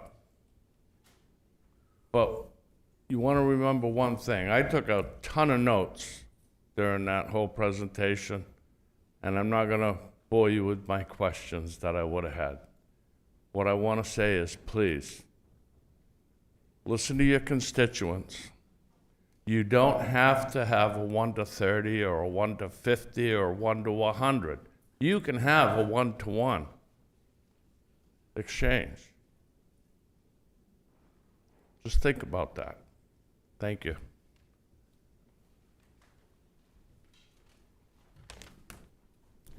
Take two. Stephanie Vale, and I live at 143 Smutty Lane in Saco, and I'm speaking as a subject matter expert. Good evening, Auburn City Councilors. My name is Stephanie Vale, and I'm speaking as a private citizen. For the past 20 years, I've practiced as a licensed pharmacist in Maine, and I'm a board-certified psychiatric pharmacist specializing in the care of people with substance use disorders. I practice in the Portland area, and I regularly speak at national conferences on addiction medicine topics. I'm here today to respectfully oppose any requirements that limit syringe access, including requiring a 1-for-1 needle exchange. Hepatitis and HIV infections are costly. Maine had the highest rates of hepatitis C infections in the entire country in 2020, 2021, and 2022. Penobscot County is currently experiencing an HIV outbreak, as we heard earlier, with 44 confirmed cases to date. Reducing Auburn's syringe exchange ratio, or enacting one with a syringe exchange ratio of 1-to-1, or enacting a daily syringe cap will increase the risk of HIV and hepatitis C transmission by restricting access to unused syringes for people who inject drugs. Syringe services work, and we must learn from the lessons of others. As we learned earlier as well, in 2015, a doctor in Indiana noted an outbreak of HIV in a cluster of patients. An investigation revealed a manufacturer reformulation of oxymorphone, which led to people rapidly switching from nasal inhalation to injection. This event, combined with a lack of legally permitted syringe services, directly led to an HIV outbreak. When syringe services were initiated, new cases of HIV rapidly plateaued. And I have citations for all of those as well as graphics if anyone's interested. People who use the syringe service programs receive unmatched resources and services well beyond provision of sterile syringes, as we heard earlier, including other injection supplies that may otherwise be shared when not readily available, harm reduction education, comprehensive prevention services, and wound care. One might argue that a person who injects drugs should simply stop injecting. That is akin to saying a person experiencing an asthma exacerbation should stop hyperventilating. There is a disease process at play with substance use disorders, and that causes profound brain changes, resulting in a state of extremely low dopamine. People who inject drugs often inject to restore normal dopamine levels in order to feel and function normally, such as go to work, as we heard earlier. Consider this. If you hold your breath for 1 minute, could you function normally as we get close to the minute mark? Or would your brain be pretty focused on simply obtaining more oxygen? Similarly, people who inject drugs and who have low dopamine can only focus on increasing dopamine in that moment. It is a medical problem, as we heard earlier. Consider now if you were holding your breath in a fire and knew that releasing it would cause you to inhale harmful smoke. At some point, your drive to breathe would outweigh your knowledge of the danger of breathing in smoke. The same happens here with very low dopamine and a primal brain drive to bring dopamine up, which overrides the logic that sharing needles is harmful when unused syringe access is restricted. This is a medical problem. Preventing HIV and hepatitis C transmission is a goal we all share, and the best way to do this is via an adequate and needs-based, public health-focused supply of unused syringes for people who inject drugs. I urge you to reject any requirements for a 1-to-1 ratio for needle exchange or daily caps or limits on obtaining syringes, and I'm happy to answer any questions. Thank you. Good evening. My name is Amanda Garrett, 20 Cherryvale, Auburn. Next month marks 10 years since I proudly purchased my home in Auburn. We chose Auburn because we had friends here, we saw growth, we saw opportunity, and we wanted to be a part of a community that was becoming strong. A few years ago, I served an associate member of the Auburn's Planning Board. I truly enjoyed that experience. While I'm not an engineer or a real estate developer, I asked the questions that others simply did not think to ask. I brought a different perspective to the table. More importantly, I was proud of what Auburn was becoming, and I was proud to serve. I was proud to see families choosing our city, see new businesses investing here, proud to see neighborhoods growing with homes where people would raise their children, walk their dogs, and build their lives.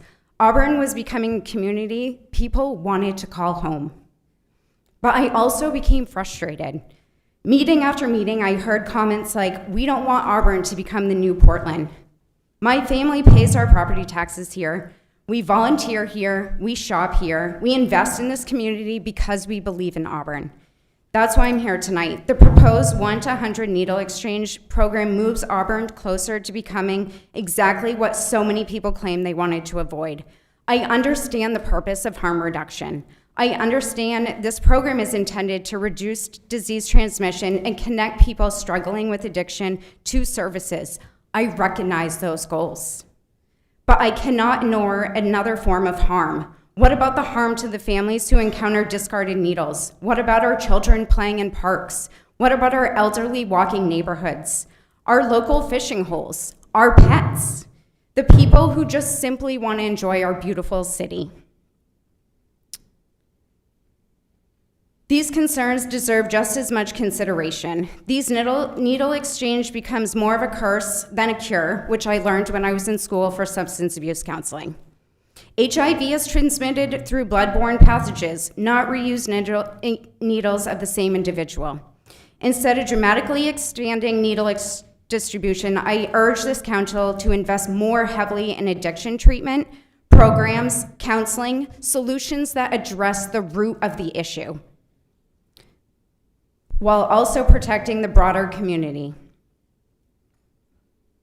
Recently, I talked with my 15-year-old son about this proposal and explained why it was being considered. His immediate response was, "That's horrible. Why? That is so dangerous." His reaction wasn't political. It was simply the instinct response of a young person who sees consequences for his community. Tonight, I ask each of you to consider those consequences very carefully. Please think of not only reducing harm to those struggling with addiction, but preventing harm to thousands of residents who live, work, raise families, and take pride in this city every single day. I love Auburn. That's why I'm speaking tonight. I want to remain the safe, welcoming community that convinced my family to put down roots 10 years ago. I respectfully ask that you vote no on this. Thank you.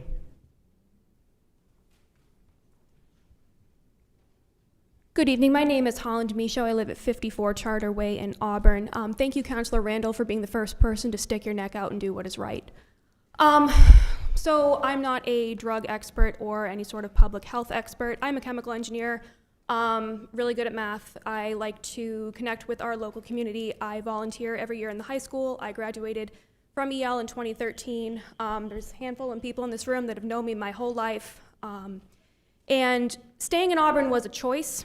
My husband and I are both engineers. We could move anywhere. Staying in Auburn was a choice, and it will still remain a choice if the city of Auburn cannot learn from the mistakes of other municipalities in our state. We have the advantage right now of looking at municipalities such as Portland. News Center Maine reported that in 2022, the city of Portland distributed 250,000 more needles than they collected. I had family visiting from out of state. They wanted to see Portland and see what, the Maine tourism is all about. We could not allow my 3-year-old niece to walk on the cobblestones in the old port because there were so many needles on the ground. We had to carry her. And that was just on a regular Friday morning. That was not, after a night of partying or anything of that nature. And that is unacceptable.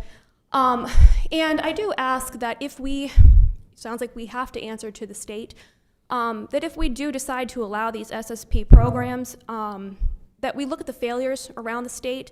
Was a Church of Safe Injection in Lewiston. That was a total failure, and I am completely disgusted that nobody in this lineup of experts referenced that tonight. And I do appreciate, gentleman in blue, I'm sorry I missed your name. I do appreciate your transparency on admitting that 1 to 100 was not based on any sort of evidence and that it was just a matter of opinions and people reaching compromise. Math-based, like I said, I'm really good at math. 1 to 100 seems very opportunistic for 99 other needles to end up on the street. It makes absolutely no mathematical sense if you are trying to reduce the presence of or frequency of something happening by increasing the opportunity for it to happen by almost 10,000%. That makes absolutely no sense. And I guess, you know, like I said, Auburn is a choice. I pay a pretty hefty tax bill to live here. I really would like to raise my future children here in, you know, our community. We've got good people, and I really think that not acknowledging the failures of other SSP programs and just going gung-ho, I'm looking at you, Mayor, of 1 to 100 is incredibly irresponsible. I do recognize that an opioid use disorder is a medical condition. These people have the right to dignity and medical treatment as anybody else would with diabetes or cancer. However, these people do not have the right to make their health care problem and the risks associated with that everybody else's problem.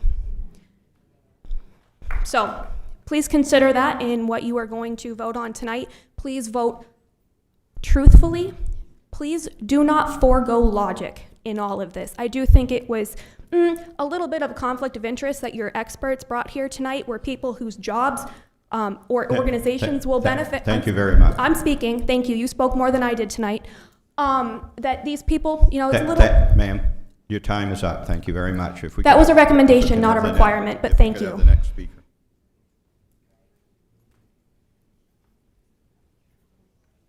Right.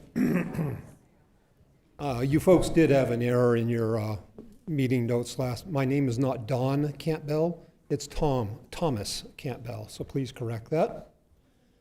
Okay, first of all, I did prepare a bunch of notes, and many of these experts went over those, and I appreciate that.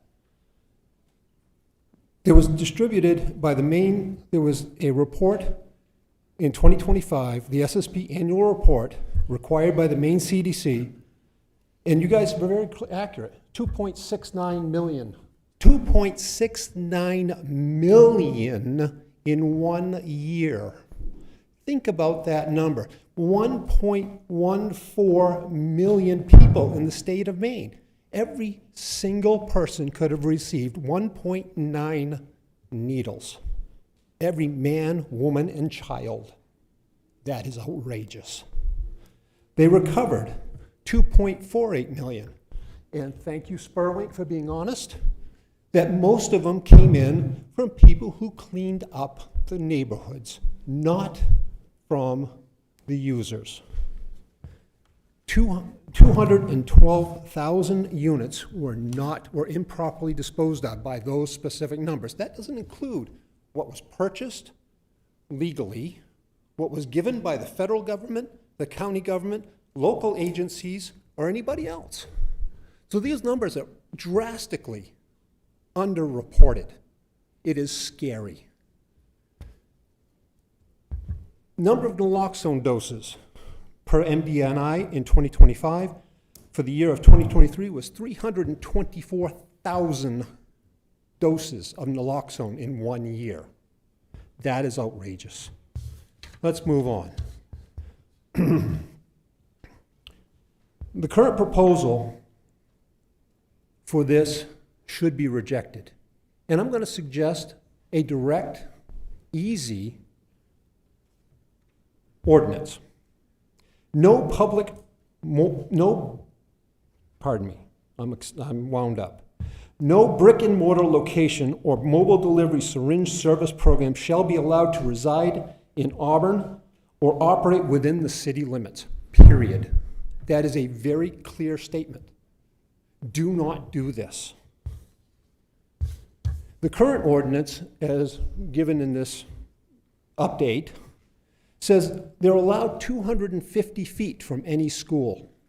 Do you live by a school? I do. I live by both Fairview School and the Auburn Middle School. I watch children walk to and from school well over a half mile. This should be a minimum of 2,500 feet from any school, daycare, public park, or recreational facility where children are present, period. If you're going to push through it, give some good boundaries. Because you know what? Our kids walk, our kids play.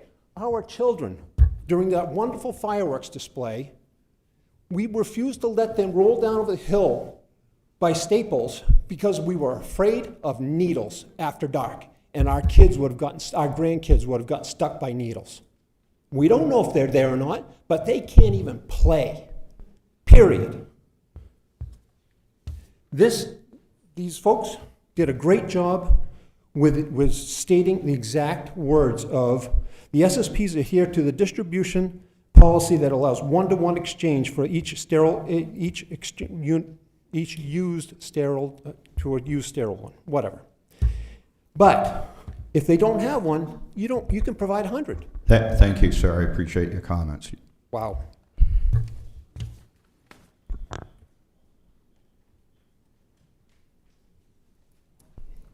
Hi, Erin Soul. I'm from Lewiston. And I just wanted to address the Auburn residents that you can start a petition now and get this on your ballot in November and take the choice away from them and make it yourself. And now I'm going to read, this is not my statement, these are the words of Gail Shelley. She couldn't be here tonight, so.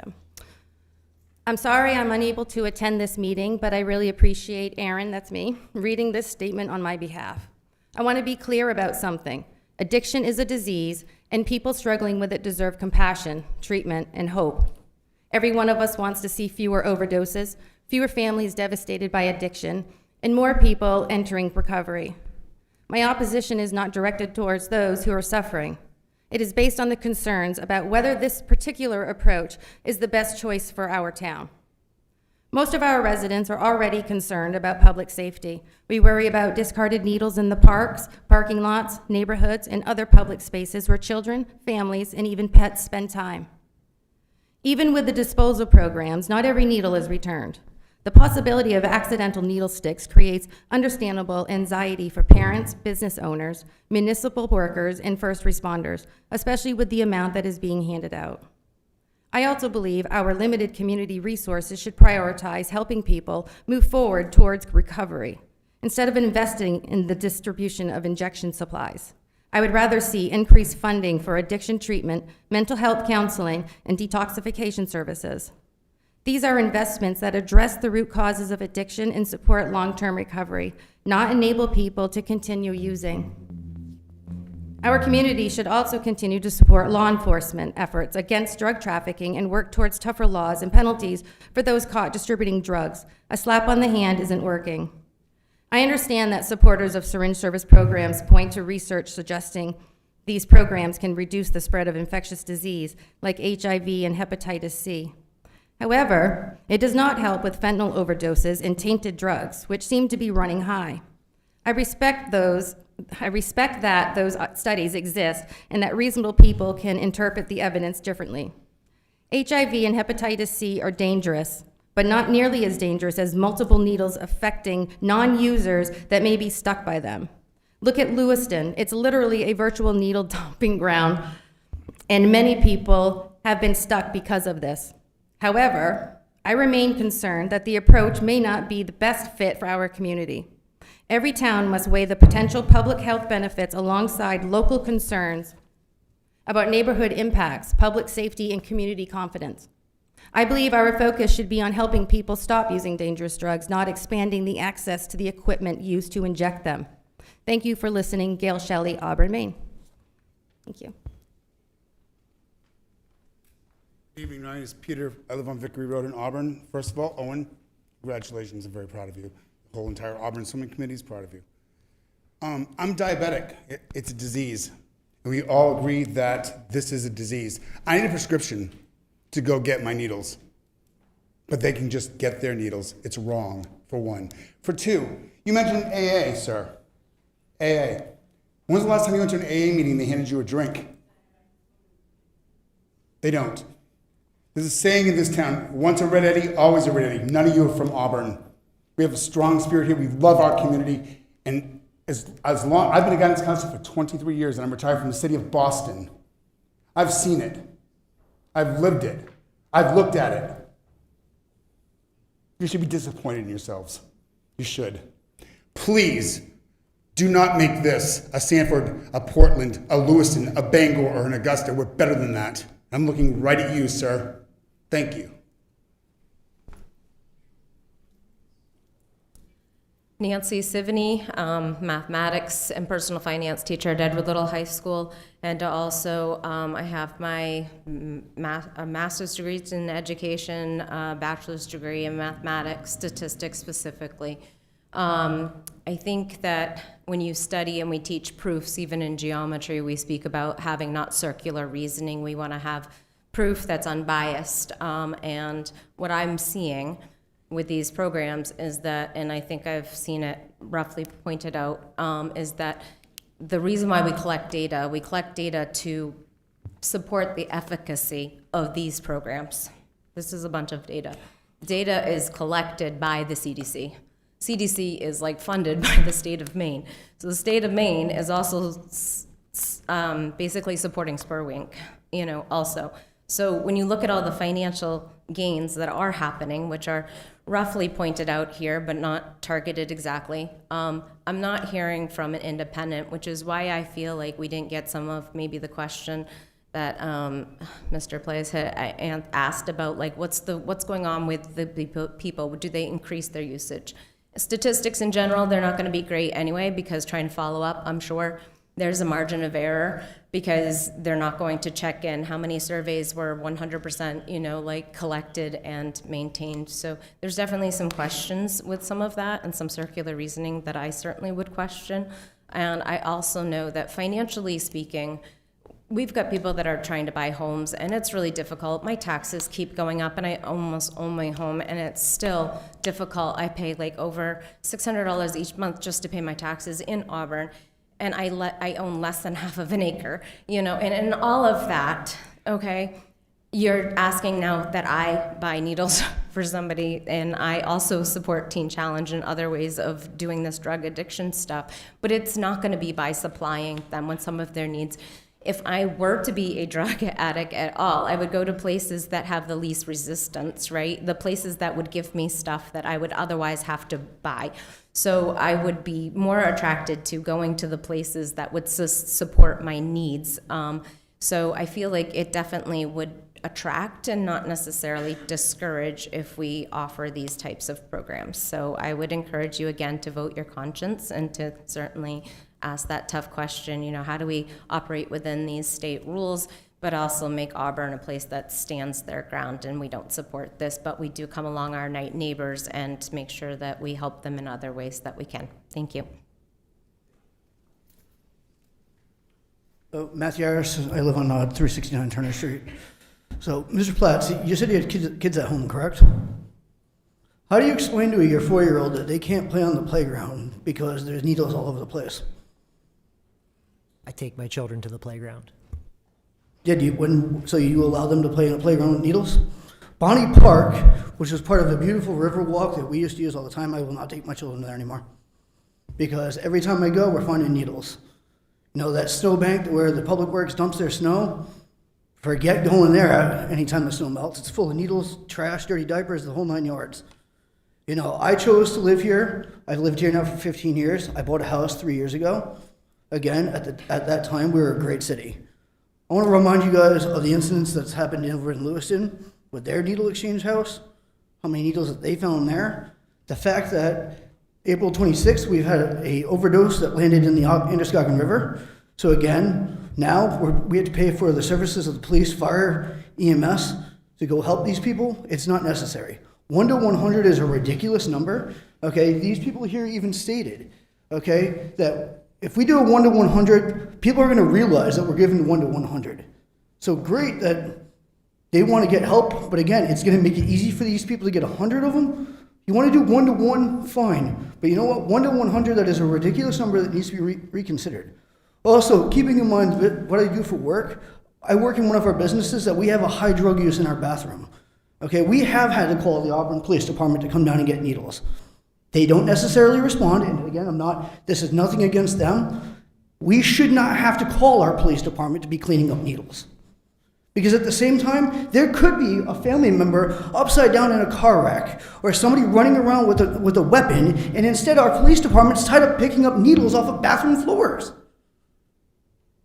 Like the other gentleman said, I can't walk into a bar with an empty beer can and go, hey, let me exchange this in for another beer.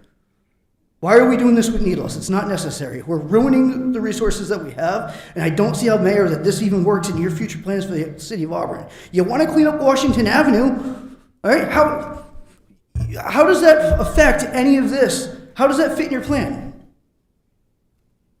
It doesn't. All it's going to do is just bring in more problems that we don't need as a city.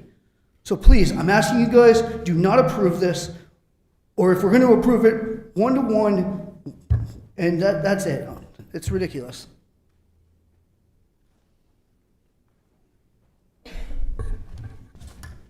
Good evening, Mayor and City Council.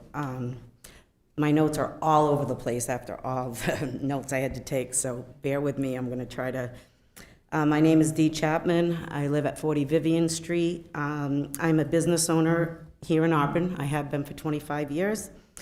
I'm here tonight because I love this city and I care about the people who live, work, and raise their family here. I want to begin by saying that I believe people struggling with addiction deserves compassion, dignity, and help.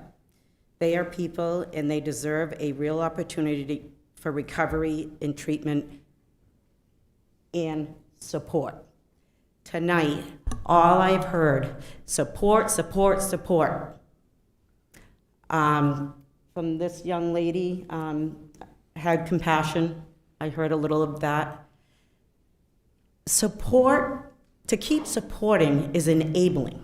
Kind of like when we raise our children, right? We keep supporting them in their bad decisions and that doesn't raise great, upstanding children. I have 4 of them. So, what we truly, truly need is recovery. Honestly, I stood in church on Sunday. We had a little coffee talk. This gentleman that they were talking about, drug addict for years, came and lost his wife, his 3 kids. Like, listening to his testimony, guess what? His testimony wasn't that the needle exchange or all this support did not help him. He overdosed. He was given a chance. So I believe there is a small percentage on support so that these people can get to the next journey, maybe of being saved and recovered. I have a lot of friends that are recovered drug addicts, and I can tell you not one of them, and they're an amazing people running successful businesses today in Auburn and Lewiston, not one of them will say that the support is what saved them. What saved them was recovery and somebody reaching them. I'm going to get back on track because there's more important stuff here, so sorry. But I also believe we cannot overlook the impact this issue is having on the rest of our community. As a business owner, I have seen the changes firsthand. Clients have felt uncomfortable coming into my business. Why? Because they're in their car. I had a client call me 3 weeks ago, knock on the phone. She's like, Dee, I don't dare to get out of my car. And I'm like, why? She's like, there's a guy knocking on my window asking me for money. And I'm like, all right, I'll be right out because I'm going to go out and I'm going to ask this gentleman to leave and get off my property. I went out and helped her in. So that's just one of them. But I'll get back to my clients felt uncomfortable and unsafe coming into the establishment. Employees have been frightened by situations that have encountered. We are hearing concerns from residents about the discard needles in the parks and public spaces, places where our children should be able to play safely. I'm going to talk about children playing safely, okay? Right. Thank you very much. No, I need to get this point across. Please, can somebody make a motion to hear the rest of this? Because this council needs to hear and I'm sorry I got off track. I apologize. Thank you very much. Can somebody make a motion?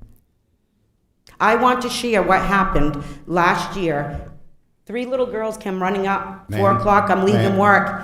they said, I think somebody's dead. I think somebody's dead. This nice young gentleman goes, I stayed with the 3 young kids. Gentleman went down, goes, I'll go see. So I said, all right, and I'm talking to the kids. He comes back and he goes, they're just sleeping. So we told these kids she's just sleeping.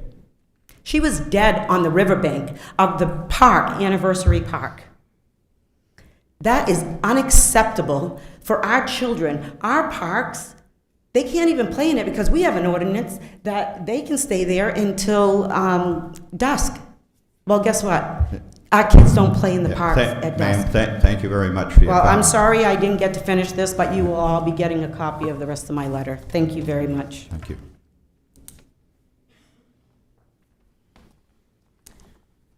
Good evening. Melissa Lee from 40 Pownell Road. Thank you for the opportunity to speak tonight. In the interest of time, I'm going to edit my notes on the fly, so I'm not redundant.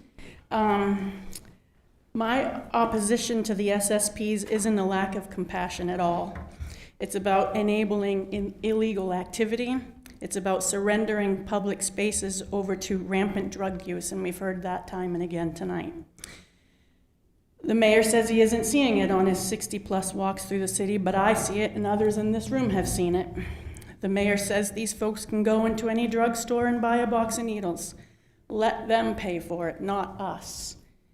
I have compassion for those suffering drug addiction, homelessness, mental health struggles, and I regularly pass out meals, toiletries, etc. You know what I have never passed out? Money, alcohol, drugs, or syringes. I have never given them anything that would enable them to harm themselves or to continue in illegal activities. On page 2 of the Syringe Services Programs Evidence Summary and Best Practices documents that I think was included in today's packet, I'm not sure, but there are 9 core services listed as those provided by SSPs. There is only one of those services that filled this room tonight, the distribution of syringes. Along with that letter was a FAQ type document answering questions raised by the public. One of those questions, do SSPs increase syringe litter? They answer by saying, SSPs can reduce the number of improperly discarded syringes in communities. Of course they can, but that only goes as, those are only good as those who abide by them. Their specific concern goes on to, the answer to this specific concern goes on to cite additional strategies to address syringe disposal concerns. We've all heard the number of cities that are already participating in these programs. Bangor is in the news right now because of its drug use problem, because of its cases of HIV skyrocketing. And they've had SSPs since at least 2018, as far as I could find. And here they are experiencing an explosion of HIV cases. Bangor has been battling this for years with SSPs in operation. Auburn needs help.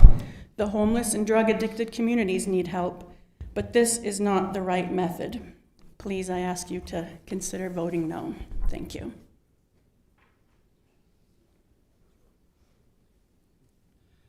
My name is Stan Hammond of 435 Court Street. I've been just standing here listening to this tonight, and it struck me that behind the mayor and the city manager is the state flag with the word Dorigo on it. I lead. I don't see any leaders. I've always considered those leaders in my study of Maine history, capital L leaders. I don't see capital L leaders. I see small L leaders. So I make a suggestion tonight. If you decide to vote in the affirmative on this, I think you should add your name to an addendum, holding yourselves personally, financially responsible for anything that happens or the outcome of this. Not just this, but any time forward. This is your first, as the mayor said about opening this back up for discussion. I think you people really need to consider that. Hold yourselves personally, financially responsible for the outcome of this vote tonight. When something happens bad in the city and the city gets sued, you guys should stand up there first and put the money in. That's my thoughts. Thank you.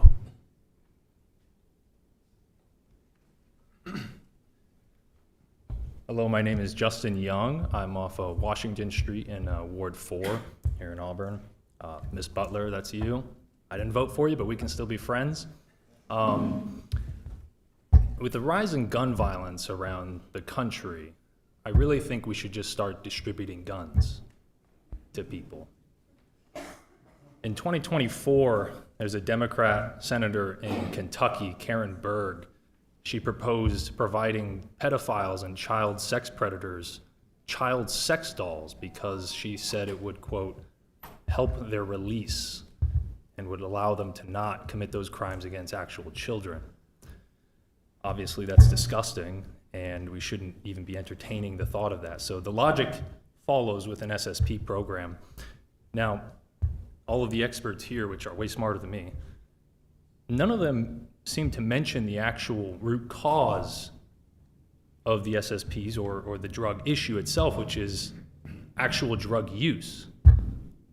And now the SSP may address and successfully address HIV and health benefits and things like that, and picking up syringes, which I doubt will even be helpful. I mean, look at Portland, Bangor, Lewiston. So what is the actual solution here? And we should be focusing on not the HIV transmission and the health of these junkies, which is what they are. We should be focusing on actual drug use. And so a good analogy would be for us Mainers, imagine you're on a boat and there's a hole in that boat and the boat's sinking. And the city council comes in and starts handing everybody buckets. It doesn't make logical sense. How about we patch the hole and stop the ship from sinking? Now, there's a great book on this, which I'm sure probably some of you experts actually read. It's called Beggars and Thieves by Mark Fleischer.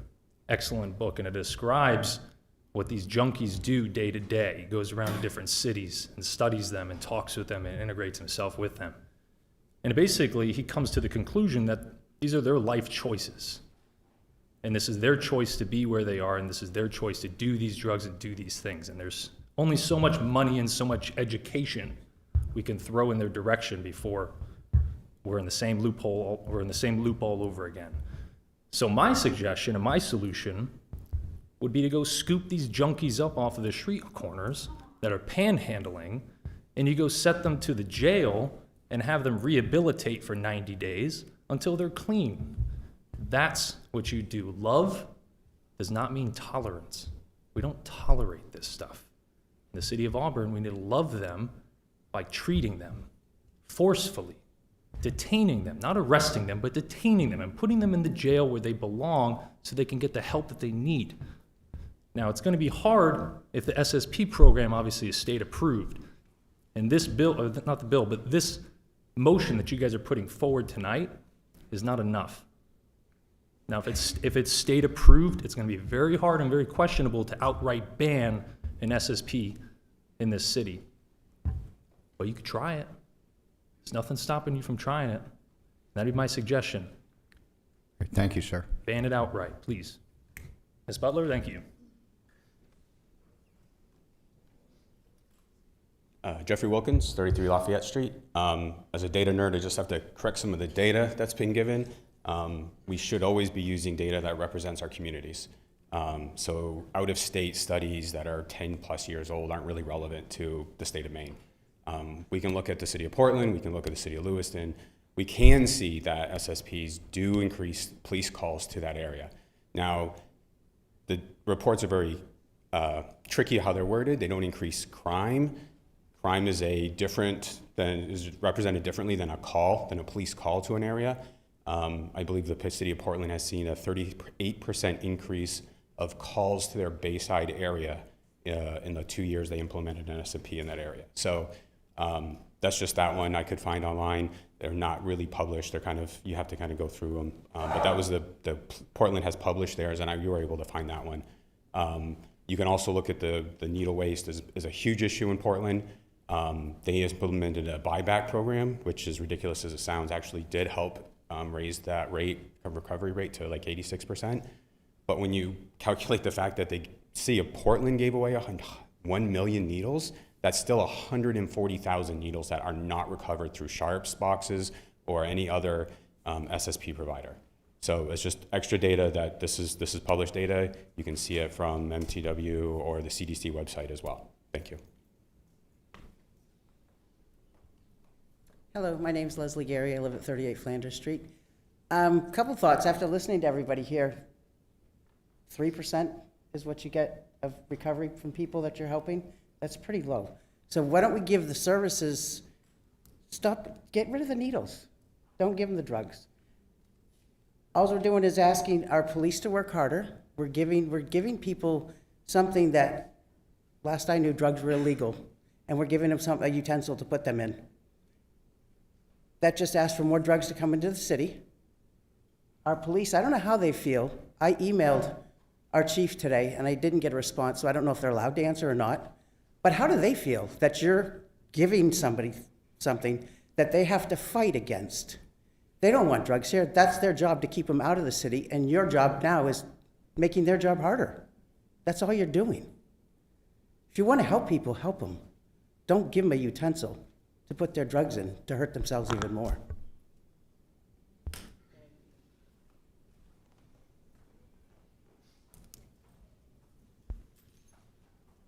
My name is Rudy Wayne, 499 Penley Corner Road, over by Fox Ridge Golf Course. I've heard a lot of things talked about tonight about the addict. What about the child? What about that child that's just freelancing in a park, and all of a sudden he strikes a needle? What are we gonna do? We have to have a game plan here. And I've heard a lot of different things tonight. This city has assets. It's called land. And out where I live, it's the ag area. Why not take some of that $600,000 and put it into a recovery farm out there where we can get these folks in and we can get them the help they need? But we make it an aggressive program. Be a thinker, be a starter in a community, in a state that needs this help. Every county in this state has lands that the city owns. Let's utilize instead of scrutinize and try to do these crazy things that we don't need to be doing. Let's have them turn the needles into us. In return, we'll put them in a safe house, we'll teach them how to farm, we'll teach them how to get injected into things that can move them forward in community. It's time, people. We need to fix things, not continue to talk about them, not continue seeing needles and crap like this in the communities. You want to see something pretty special. I'm a homeless veteran on 499 Penley Corner Road. I'm the only one on my road with no power. Figure that one out. But the fact of the matter is, I was homeless. I lived in the only homeless shelter for veterans in the state of Maine. It's in Lewiston. It's the Veteran Inc. They house 24 rooms of single white male veterans that come in there for one reason or another. Drugs, this, that, and the other. I've been trying to get this community to give me permission at my property, which is a historical piece, it's in our history books, to be able to come in and bring veterans in and help turn them around. I have. Last year I had a gentleman that couldn't get away from the toilet. I sent him to my physical therapist, he got help, he comes to my yard, he goes, Rudy, I'm away from the toilet, it's wonderful. I said, good, let's get back on your benefits. Let's get back on what you need to straighten your life out. So we got him back on his knees, his knee benefit. 3 weeks later, he had a $148,000 check. He's lived in an apartment in Lewiston his whole life. Now he's a taxpayer for Auburn. He's off the booze, he's off the drugs, he's doing his antiquing, and he's a taxpayer in Auburn now. And he's loving life. He doesn't want to die. So all I'm saying is, we got to think about, out of the box, how we fix our problems. We can bitch and complain all we want, but until you start thinking out of the box, like I do, I've wanted to help veterans here, you guys won't help me. You're kicking me off my property. You're kicking me onto the street. You're finding me $2,500 I should be the one shooting up right now. But I'm not. I'm out here for fighting for my veterans. I'm fighting for the city, for the public, Thank- and to thank- get the thank you- attention. thank you We for your need- comments. I get it, Mayor. I get it. But the fact of the matter is, you guys have got to be the ones to pay attention and figure out how to fix this. And if I have to come in here and give you some ideas, I will.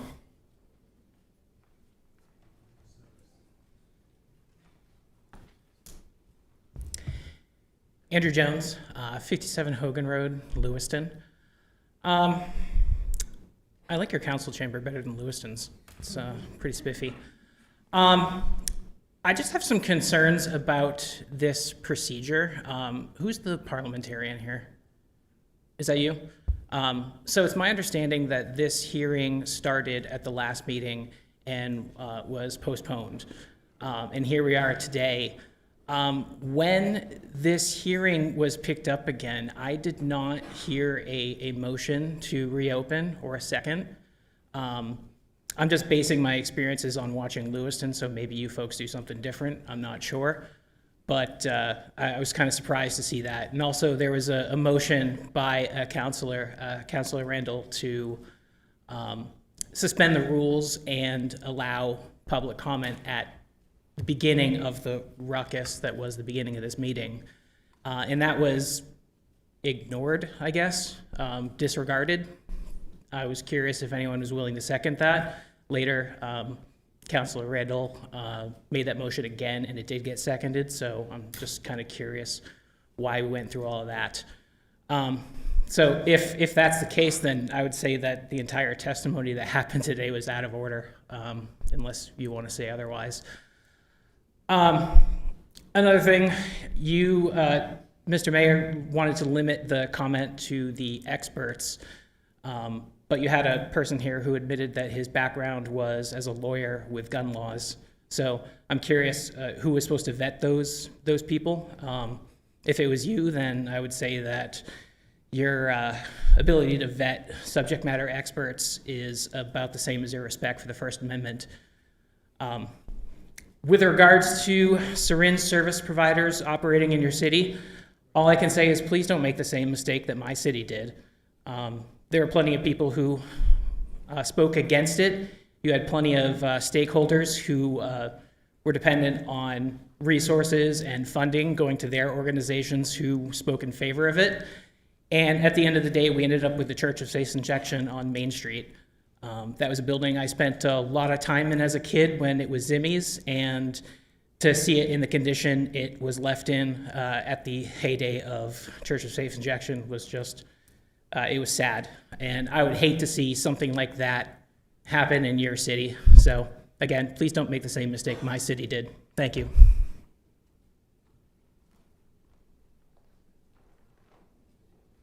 Good evening. My name is Linda Lee. I live on Pownell Road in Auburn. And I don't have anything to add that hasn't already been said, but I just want to go on the record as being opposed to this. And I do have one thing. What we're supporting is illegal activity. Why are we supporting illegal activity? Why are we making their job harder than it has to be? That's all. Thank you.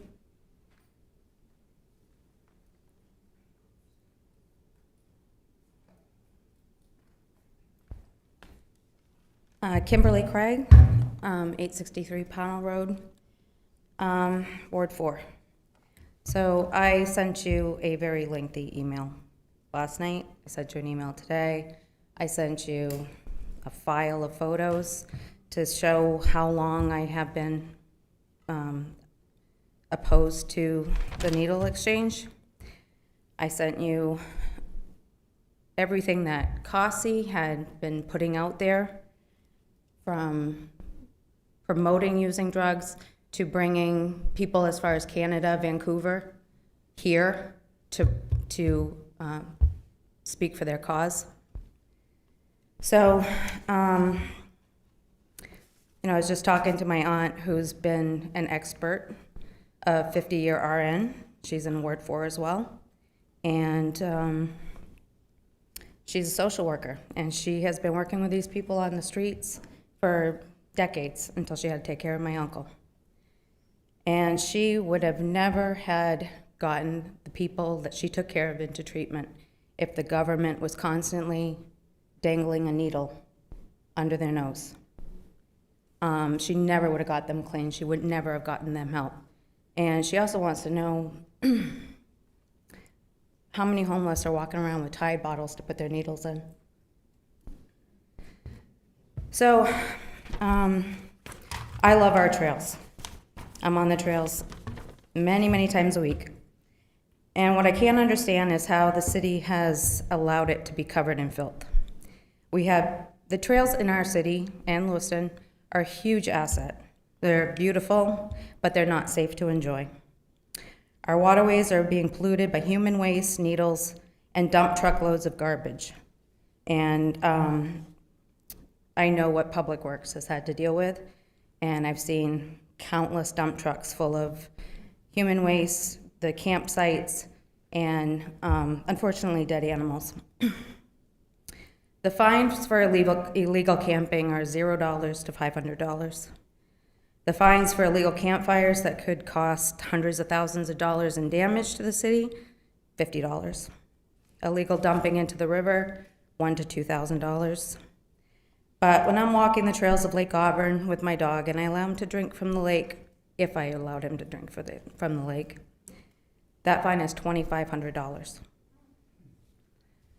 But we can allow people to camp and have truckloads of filth going into our waterways. I think we need to strictly enforce our camping ordinances. We cannot prevent people from using drugs. I mean, they can, but we can't. So what we need to do is enforce the camping ordinances strictly. I think our residents, I know I will be, I've already asked some questions. I think we need to get the EPA involved because this biohazard and human waste, the drugs, the needles, every time it floods, we had to deal with it. When our downtown area flooded, it was floating needles. Thank you for your comments, ma'am. Thank you.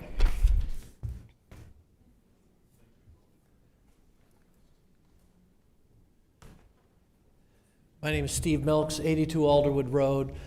I just want to comment on about the, and I understand the reasoning behind the ordinance and whatnot, but the argument is for a very small sliver of harm reduction. And we're talking about specifically to reduce the, you know, it's less than 100 people in the state of Maine with AIDS or with, and we have 100 homeless kids in the Auburn Public School Department. Like, we're talking about harm reduction and for the smallest fraction of a population that we're not even looking at the harm that's caused by the harm reduction. What we're talking about, harm reduction, giving them needles, and it's affecting all aspects of our society. And it's not harm reduction. You're only looking at one little aspect. And then, again, I'm going to reiterate, because it's been countered, and to give people needles is not kind. I think the people here genuinely care about the people that they're trying to help. And I think the people that are genuinely care about the people, but it's not helping, and it's not helping them. And the woman that mentioned the comfort, that's true. It's sometimes being kind is not being comforting. So, and then the last thing I just wanted to comment that I was shocked by the testimony by an expert that they refer 3% of their patients to recovery, of the people that come in, 3%. That's, if it's like a 10% or that's generous recovery, successful recovery in opioids in non-faith-based, and I want to thank the gentleman for mentioning Teen Challenge, which is probably a 75% recovery rate. And there was unfortunately some folks here that could testify to that person. They had to leave. But they should, and 40% of what they're doing is just comforting people that are just there to get needles. And we should be referring, it should be a mandatory thing. If they come in to get a needles, they have to go to recovery. That we have to, it has to be about recovery. So I understand, but we're gonna have needles everywhere. That's damage to our city. That's not harm reduction. Everybody knows there's gonna be needles everywhere. There's already needles everywhere. To pretend like it's not, you're fooling yourself. So, and it's only gonna get worse. So I would ask you to stand against the state, make a statement and make the state do something, but do not approve this and do not approve any needle programs in the state, in the city, and take it to the state. They're all up for election in November. Stand up for us. Quentin Chapman, 51 Eastman Lane. I'm going to spare you with the full written speech, and I'm just going to address a few things. Ms. Randall, you had asked about being dope sick or withdrawals and what that was like. It's not like COVID, it's not like the flu. You sweat and you're cold. There's a stink that comes out of you that you can smell on other people. You ache from head to toe. Your hair hurts growing out of your face. The pain is unbelievable. You have no energy, yet you can't sleep. It is the worst feeling. You only want to go through it once, and most of us go through it many times. That's dope sick. With that being said, Belinda, I disagree with you. Janet Mills, March of 2020, opened up the program 1 to 100, SSPs. She said it was to help prevent the spread of COVID.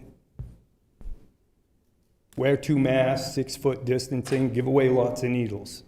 Real effective. Then the Maine state legislature took it up in 2022.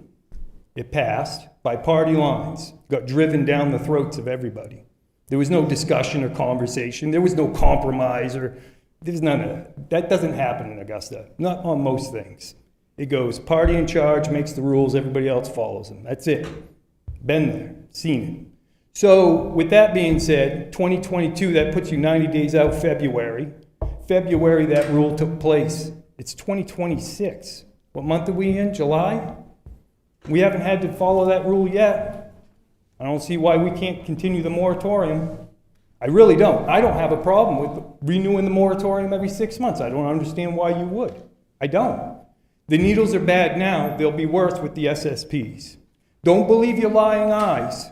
Believe what they tell you. HIV will go down. Has it? No. But don't believe what you see. There'll be less needle waste. Has it? No. But don't believe what you see.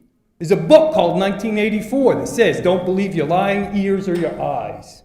It's the last commitment you got to make. This is all wrong. To Adam Platts, Counselor Platts, you say the needle program won't make drug addicts. I had a young man that worked for me. He was a cashier, not for me, I'm sorry, with me at a company I worked for. He was a cashier. I watched him go through Narcan again, the 3rd time. Was that because of the needles? I don't know.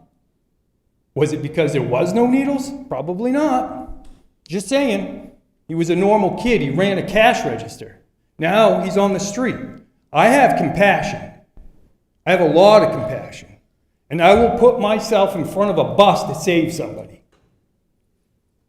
And the people that know me know that's true. I will feed you if you're hungry. I will clothe you if you're cold. But I'll be damned if I'll kill you. And that's what you're doing. The facts don't merit the decision. Consider that. Thank you.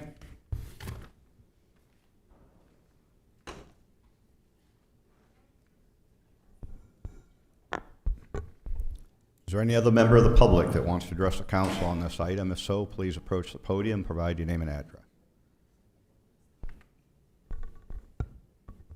Not seeing any, the public hearing will be closed. Be back to discussion by the council.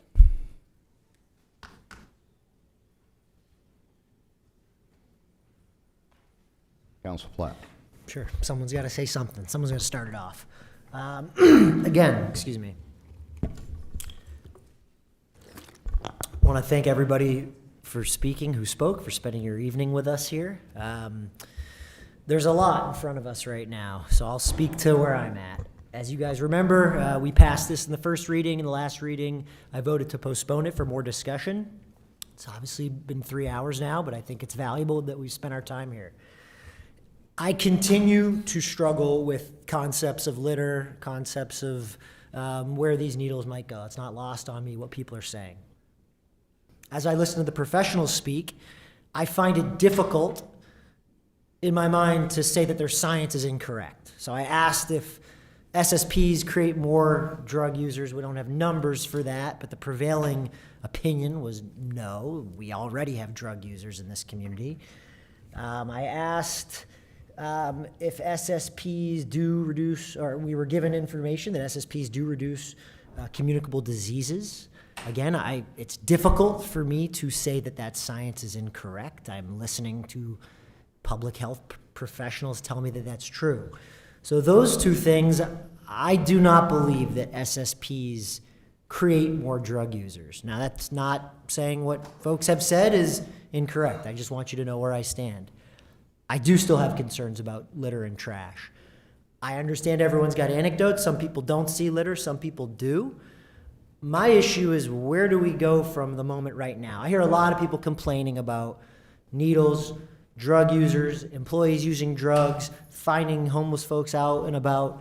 These are issues that already exist. We don't have an SSP yet. I agree. These are issues. I appreciate the gentleman who said we have to think outside of the box. I appreciate everyone who has said we need to invest.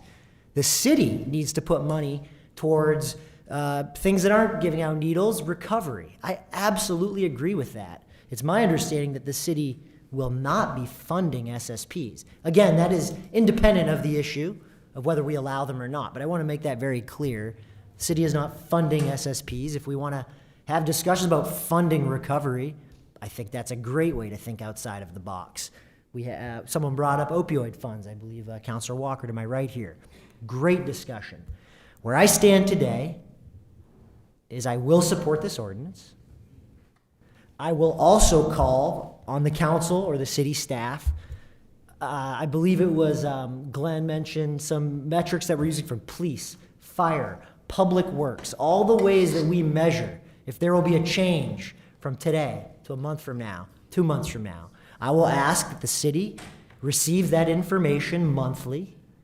I will ask that the counselors receive information on any increased costs for police, public works, or fire, for increased costs of needle removal, calls. I'm not saying any decisions I'm prepared to make based on that, but we need to monitor these metrics. I do not believe Auburn will have failed if we put a moratorium on this in 6 months because we don't like what we see. I do not believe that is failure. I believe that is a part of municipal process. What I do believe would be failure, and perhaps this is a smaller percentage likelihood of happening, what I'm about to say. But if we do not regulate these today, I do believe that we are increasing likelihood for the transmission of communicable diseases within our community. And that's not just HIV and AIDS. If you read some of the briefs on today, I'm not sure what the public had access to, we're talking, I don't know the exact term, but we're just talking about infection from needle use. I mean, we've talked about AIDS and HIV. The prevalence of infection from needle use dwarfs those two communicable diseases. So that didn't really come up in our testimony today. But in any case, I have stated publicly where I stand. I appreciate what everybody's saying. I will never run from this conversation. I will meet with anybody and have a civil discussion on this. And I will also hold the city accountable for what I perceive as the two biggest risks: litter and increased costs that taxpayers have to burden to deal with these programs. So that's where I stand. That's how I feel. I'm happy to look anyone in the face and have this conversation. I thank you guys again, and that's what I'd like to say. Other comments from the council? Councilor Duval. Yeah, thank you, Councilor Platts. I think where I fall is largely in agreement with Councilor Platts. I will support this for the reason that I fear what happens if we don't have any ordinance in place. It is very clear to me, as we've heard today by everyone who has spoken, that we have a problem that we need to address. Councilor Platts talked about treatment. I agree that we should talk about treatment on the council. I also feel like we should talk about prevention. What the gentleman from the state mentioned, the problem starts early, and that's where we need to put resources. So there's a spectrum of places that we as a city, I think, should look, and we should look at treatment and we should look at prevention. In the meantime, I agree with Councilor Platts asking for data after this goes into play. I think I will support this. Other comments by the council? Councilor Cowan. I too am going to support it. I'm not in favor of going against a state law. I don't think, you guys have raised some very valid concerns that we have high taxes in this city. If they take us to court, we're going to be using property tax dollars to pay for that. I don't think it's there when we actually look at the data and we see that there are some benefits. I totally agree with Councilor Platts and Councilor Duvall that and all of your concerns. I really appreciate you guys spending the time coming in, many of you multiple times coming in and telling us your concerns. Clearly waste is a big issue, one that I share, and it's a waste management issue. And I think we can, by using the data, we can monitor that and we can make tweaks and find ways to address that issue. We do want to have our parks to be cleared. The concerns of you have an SSP here and you're going to bring in more drug use is unfounded. The studies do not show that. And so I can't support that based on what I'm hearing can only be anecdotal, because if you're looking at the data, it doesn't support that. I agree. We should be putting more of our efforts in treatment and prevention. So let's do it, but it's not part of what this is. This is not saying we're standing up an SSP that's supported by the City of Auburn or funded by the City of Auburn or the taxpayers thereof. This is to put regulations in place in order to prevent things like the Church of Safe Injection was, I agree, someone said it was a total disaster. Couldn't agree more. That's the kind of thing we're trying to put in place, is we're putting in regulations in order to have parameters, guardrails that we can monitor any program that does choose to come here, if they choose to come here, when they choose to come here, and set up a program. It's not worth us going against the state when we can actually put regulations in place and try to make sure that we're getting the benefits, whether or not we agree if those are the greatest or not. Yeah, I'm happy to have those discussions. Mr. Milks, I agree. It's hard to hear when 3% of the referrals is what goes to treatment. Nationwide, state quit lines for tobacco get about 1% of the people that smoke every year to call in for treatment. These things are not high percentages. So it's hard to hear, but I think if we all looked at that and we found ways, how can we maximize that, right? But that's not what this ordinance is about. That's not what what we're struggling with right now. We are trying to put parameters in place to ensure that we have a certified program that we can help monitor and help have opportunity to react to, instead of just letting any uncertified program start up an SSP in the city. Councilor Gary. Thank you, Mr. Mayor. I still stand that I don't support drug exchange programs. But with that said, we've got to vote this in, as much as I may not like it, because it sets perimeters for any legitimate organization like the ones that was mentioned tonight, and it limits it to 2. If we don't do it tonight, anybody can come in here. It's going to be unregulated to a certain degree. I'd rather have something that we can monitor, keep track of, and limit its outreach in order to also help those that need the help And I like the idea of the programs to try to help people get off drugs. Other comments by the council? Council Randall. So, like I said before, we're not voting on whether we're going to have the needle exchange program here. We're voting on whether Auburn should have a thoughtful, enforceable ordinance that establishes clear standards, accountability, and protections. What this ordinance, as written, does is it license requirements, operational standards, inspection authority, reporting requirements, cleanup obligations, enforcement mechanisms, and the ability to suspend or revoke licenses if any of those standards are not met. If we do not pass this, we do not have these safeguards. One thing that I will bring up also is that my goal is to make a decision based on evidence and not ideology or feelings. I've spent a lot of time researching the issue and listening to our experts. I'm not suggesting that we adopt an ordinance that isn't supported by the evidence.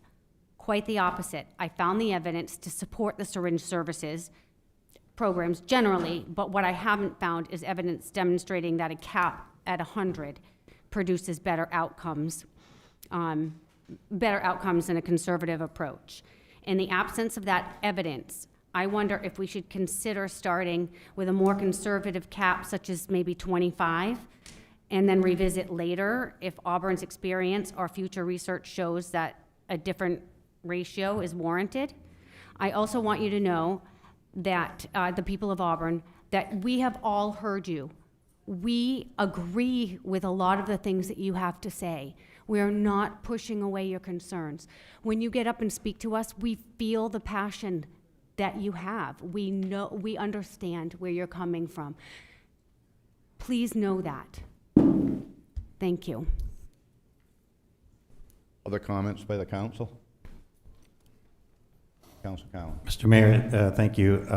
At this time, I'd like to move to amend the draft ordinance so that we're inserting the provision that was added in what's in our packet for individualized assessment. It's showed in the red line at section 8M. That's on page 43 or 44 of our packets. This accounts for what was asked about in terms of the approach and the individualized assessment that SPURWINK utilizes. So that I think that's an added provision that we've put into this ordinance in order to really assure that we're being thoughtful and listening to people's concerns.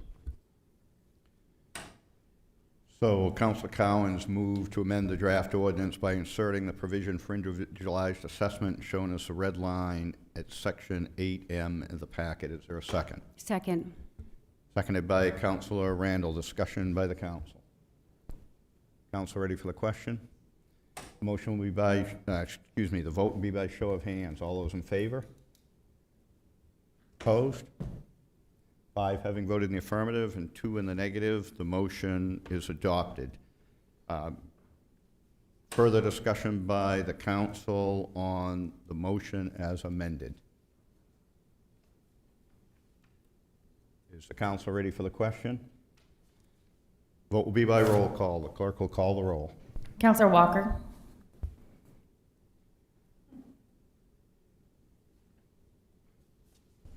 Absolutely no. Councilor Platts. Yes.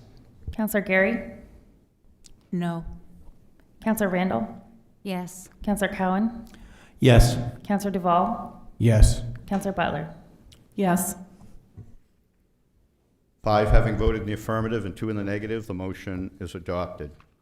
The next item on the agenda is Order 6407062026, amending the city's master fee schedule at Appendix A regarding license fees for syringe service programs. Is there a motion?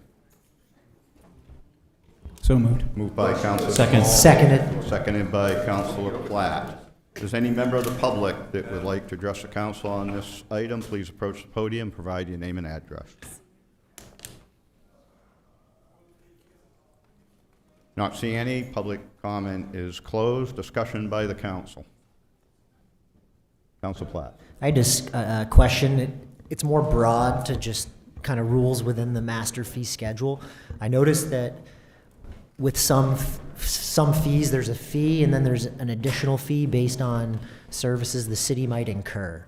And I was just curious, I understand that imposing more fees on an SSP effectively makes them not be able to function.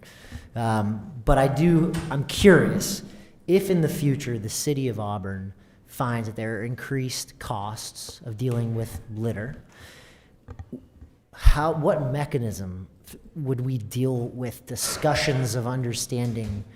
Let me rephrase that, is there a mechanism in the master fee schedule that would allow us to consider additional fees?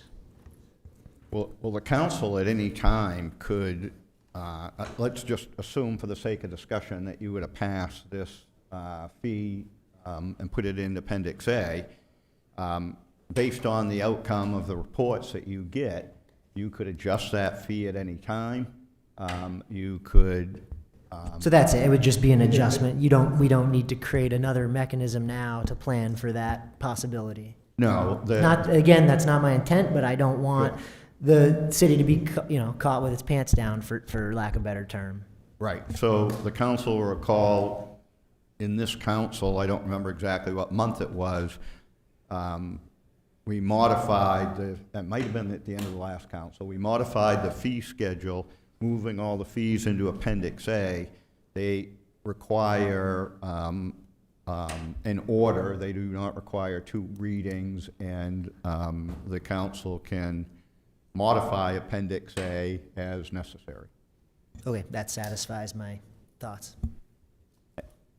Any other discussion on this item? Is council ready for the question? Vote will be by show of hands. All those in favor? Opposed? 6 having voted in the affirmative and 1 absent, none voting no, the motion is adopted. There's no new business for this evening. We will move on to report. I just have a quick report relative to the comp plan. At the last meeting, the comp plan committee finalized the policy matrix. Staff and the consultant are working on drafting the textual part of the report. And the next meeting of the comp plan committee is on July 28th at 6 p.m. here in the city council chambers, where they will finalize the future land use maps. I don't have anything further. Councilor Geary. None at this time. Thank you. Councilor Randall. Nothing, thank you. Councilor Cowan. Nothing tonight, thanks. Councilor Duvall. Nothing tonight, thank you. Councilor Butler. Not tonight, thank you. And finally, Oh Councilor yeah, Butler. oh yeah, I'm gonna make you all stand. 2 minutes here. First, I wanted to welcome Owen. Owen, every meeting is like this, so welcome. I just want to welcome Owen. This is probably the longest meeting we've ever had, so you got to see municipal government at its finest. I also wanted to just quickly give an update on the Auburn School Department. There was a big budgetary financial win within the Auburn School Department with regard to their CIP funds. If anyone had recalled, last year's CIP approval for the school committee, for the school department, was $1 million, I believe. And there was a large portion of that was requested to go into a $200,000 shed at the high school. The city, through their MOU with the school department, the school's been consulting with the city to figure out, do we need that? And the answer is no. They've decided they don't need that. And so they've found a way to create these structures for, I think it's $120,000 less.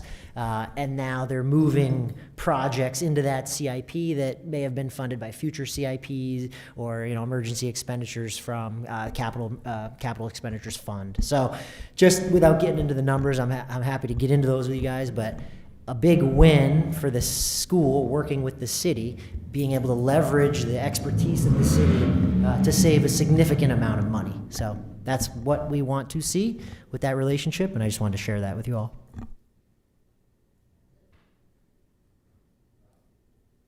Representative Robinson, I'm assuming you don't have a report for this evening, but you're welcome to if you have one. I would just like to say I want to thank Mayor Harmon, I want to thank the city manager, I want to thank the council as a whole for welcoming me and appointing me as student representative. I look forward to being the voice of the youth, and I also look forward to creating change alongside you all. So thank you. Great, thank you very much. Representative Edward. I just want to congratulate Owen and any high school age kids, like freshmen. Fall sports sign up is going on right now, as well as practices and the first games of the season. So, yeah. Oh, just preseason, nothing big. Mr. Manager. I'll be really brief. We're rolling out a new solid waste collection program. I think you've all heard about it. I can say that this Monday was considerably better than last Monday. So we're looking for continued improvements. We continue to make, the team is continuing to make adjustments on a case-by-case basis as they assess needs, and they'll continue to do that. Thanks. And as a reminder, folks that need adjustment, what's the best way for them to contact Public Works?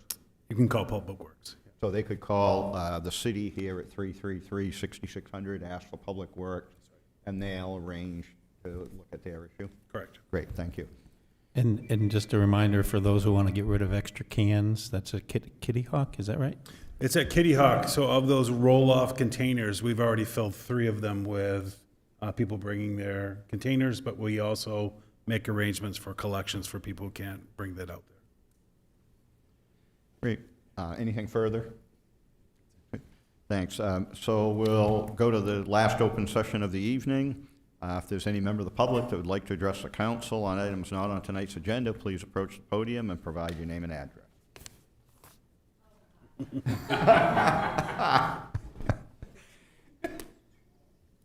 Not seeing any, the open session will be closed. We already dealt with the executive session, and there's no follow-on action from the executive session. I'd entertain a motion to adjourn.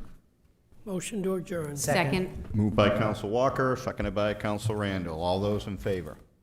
The council will be adjourned.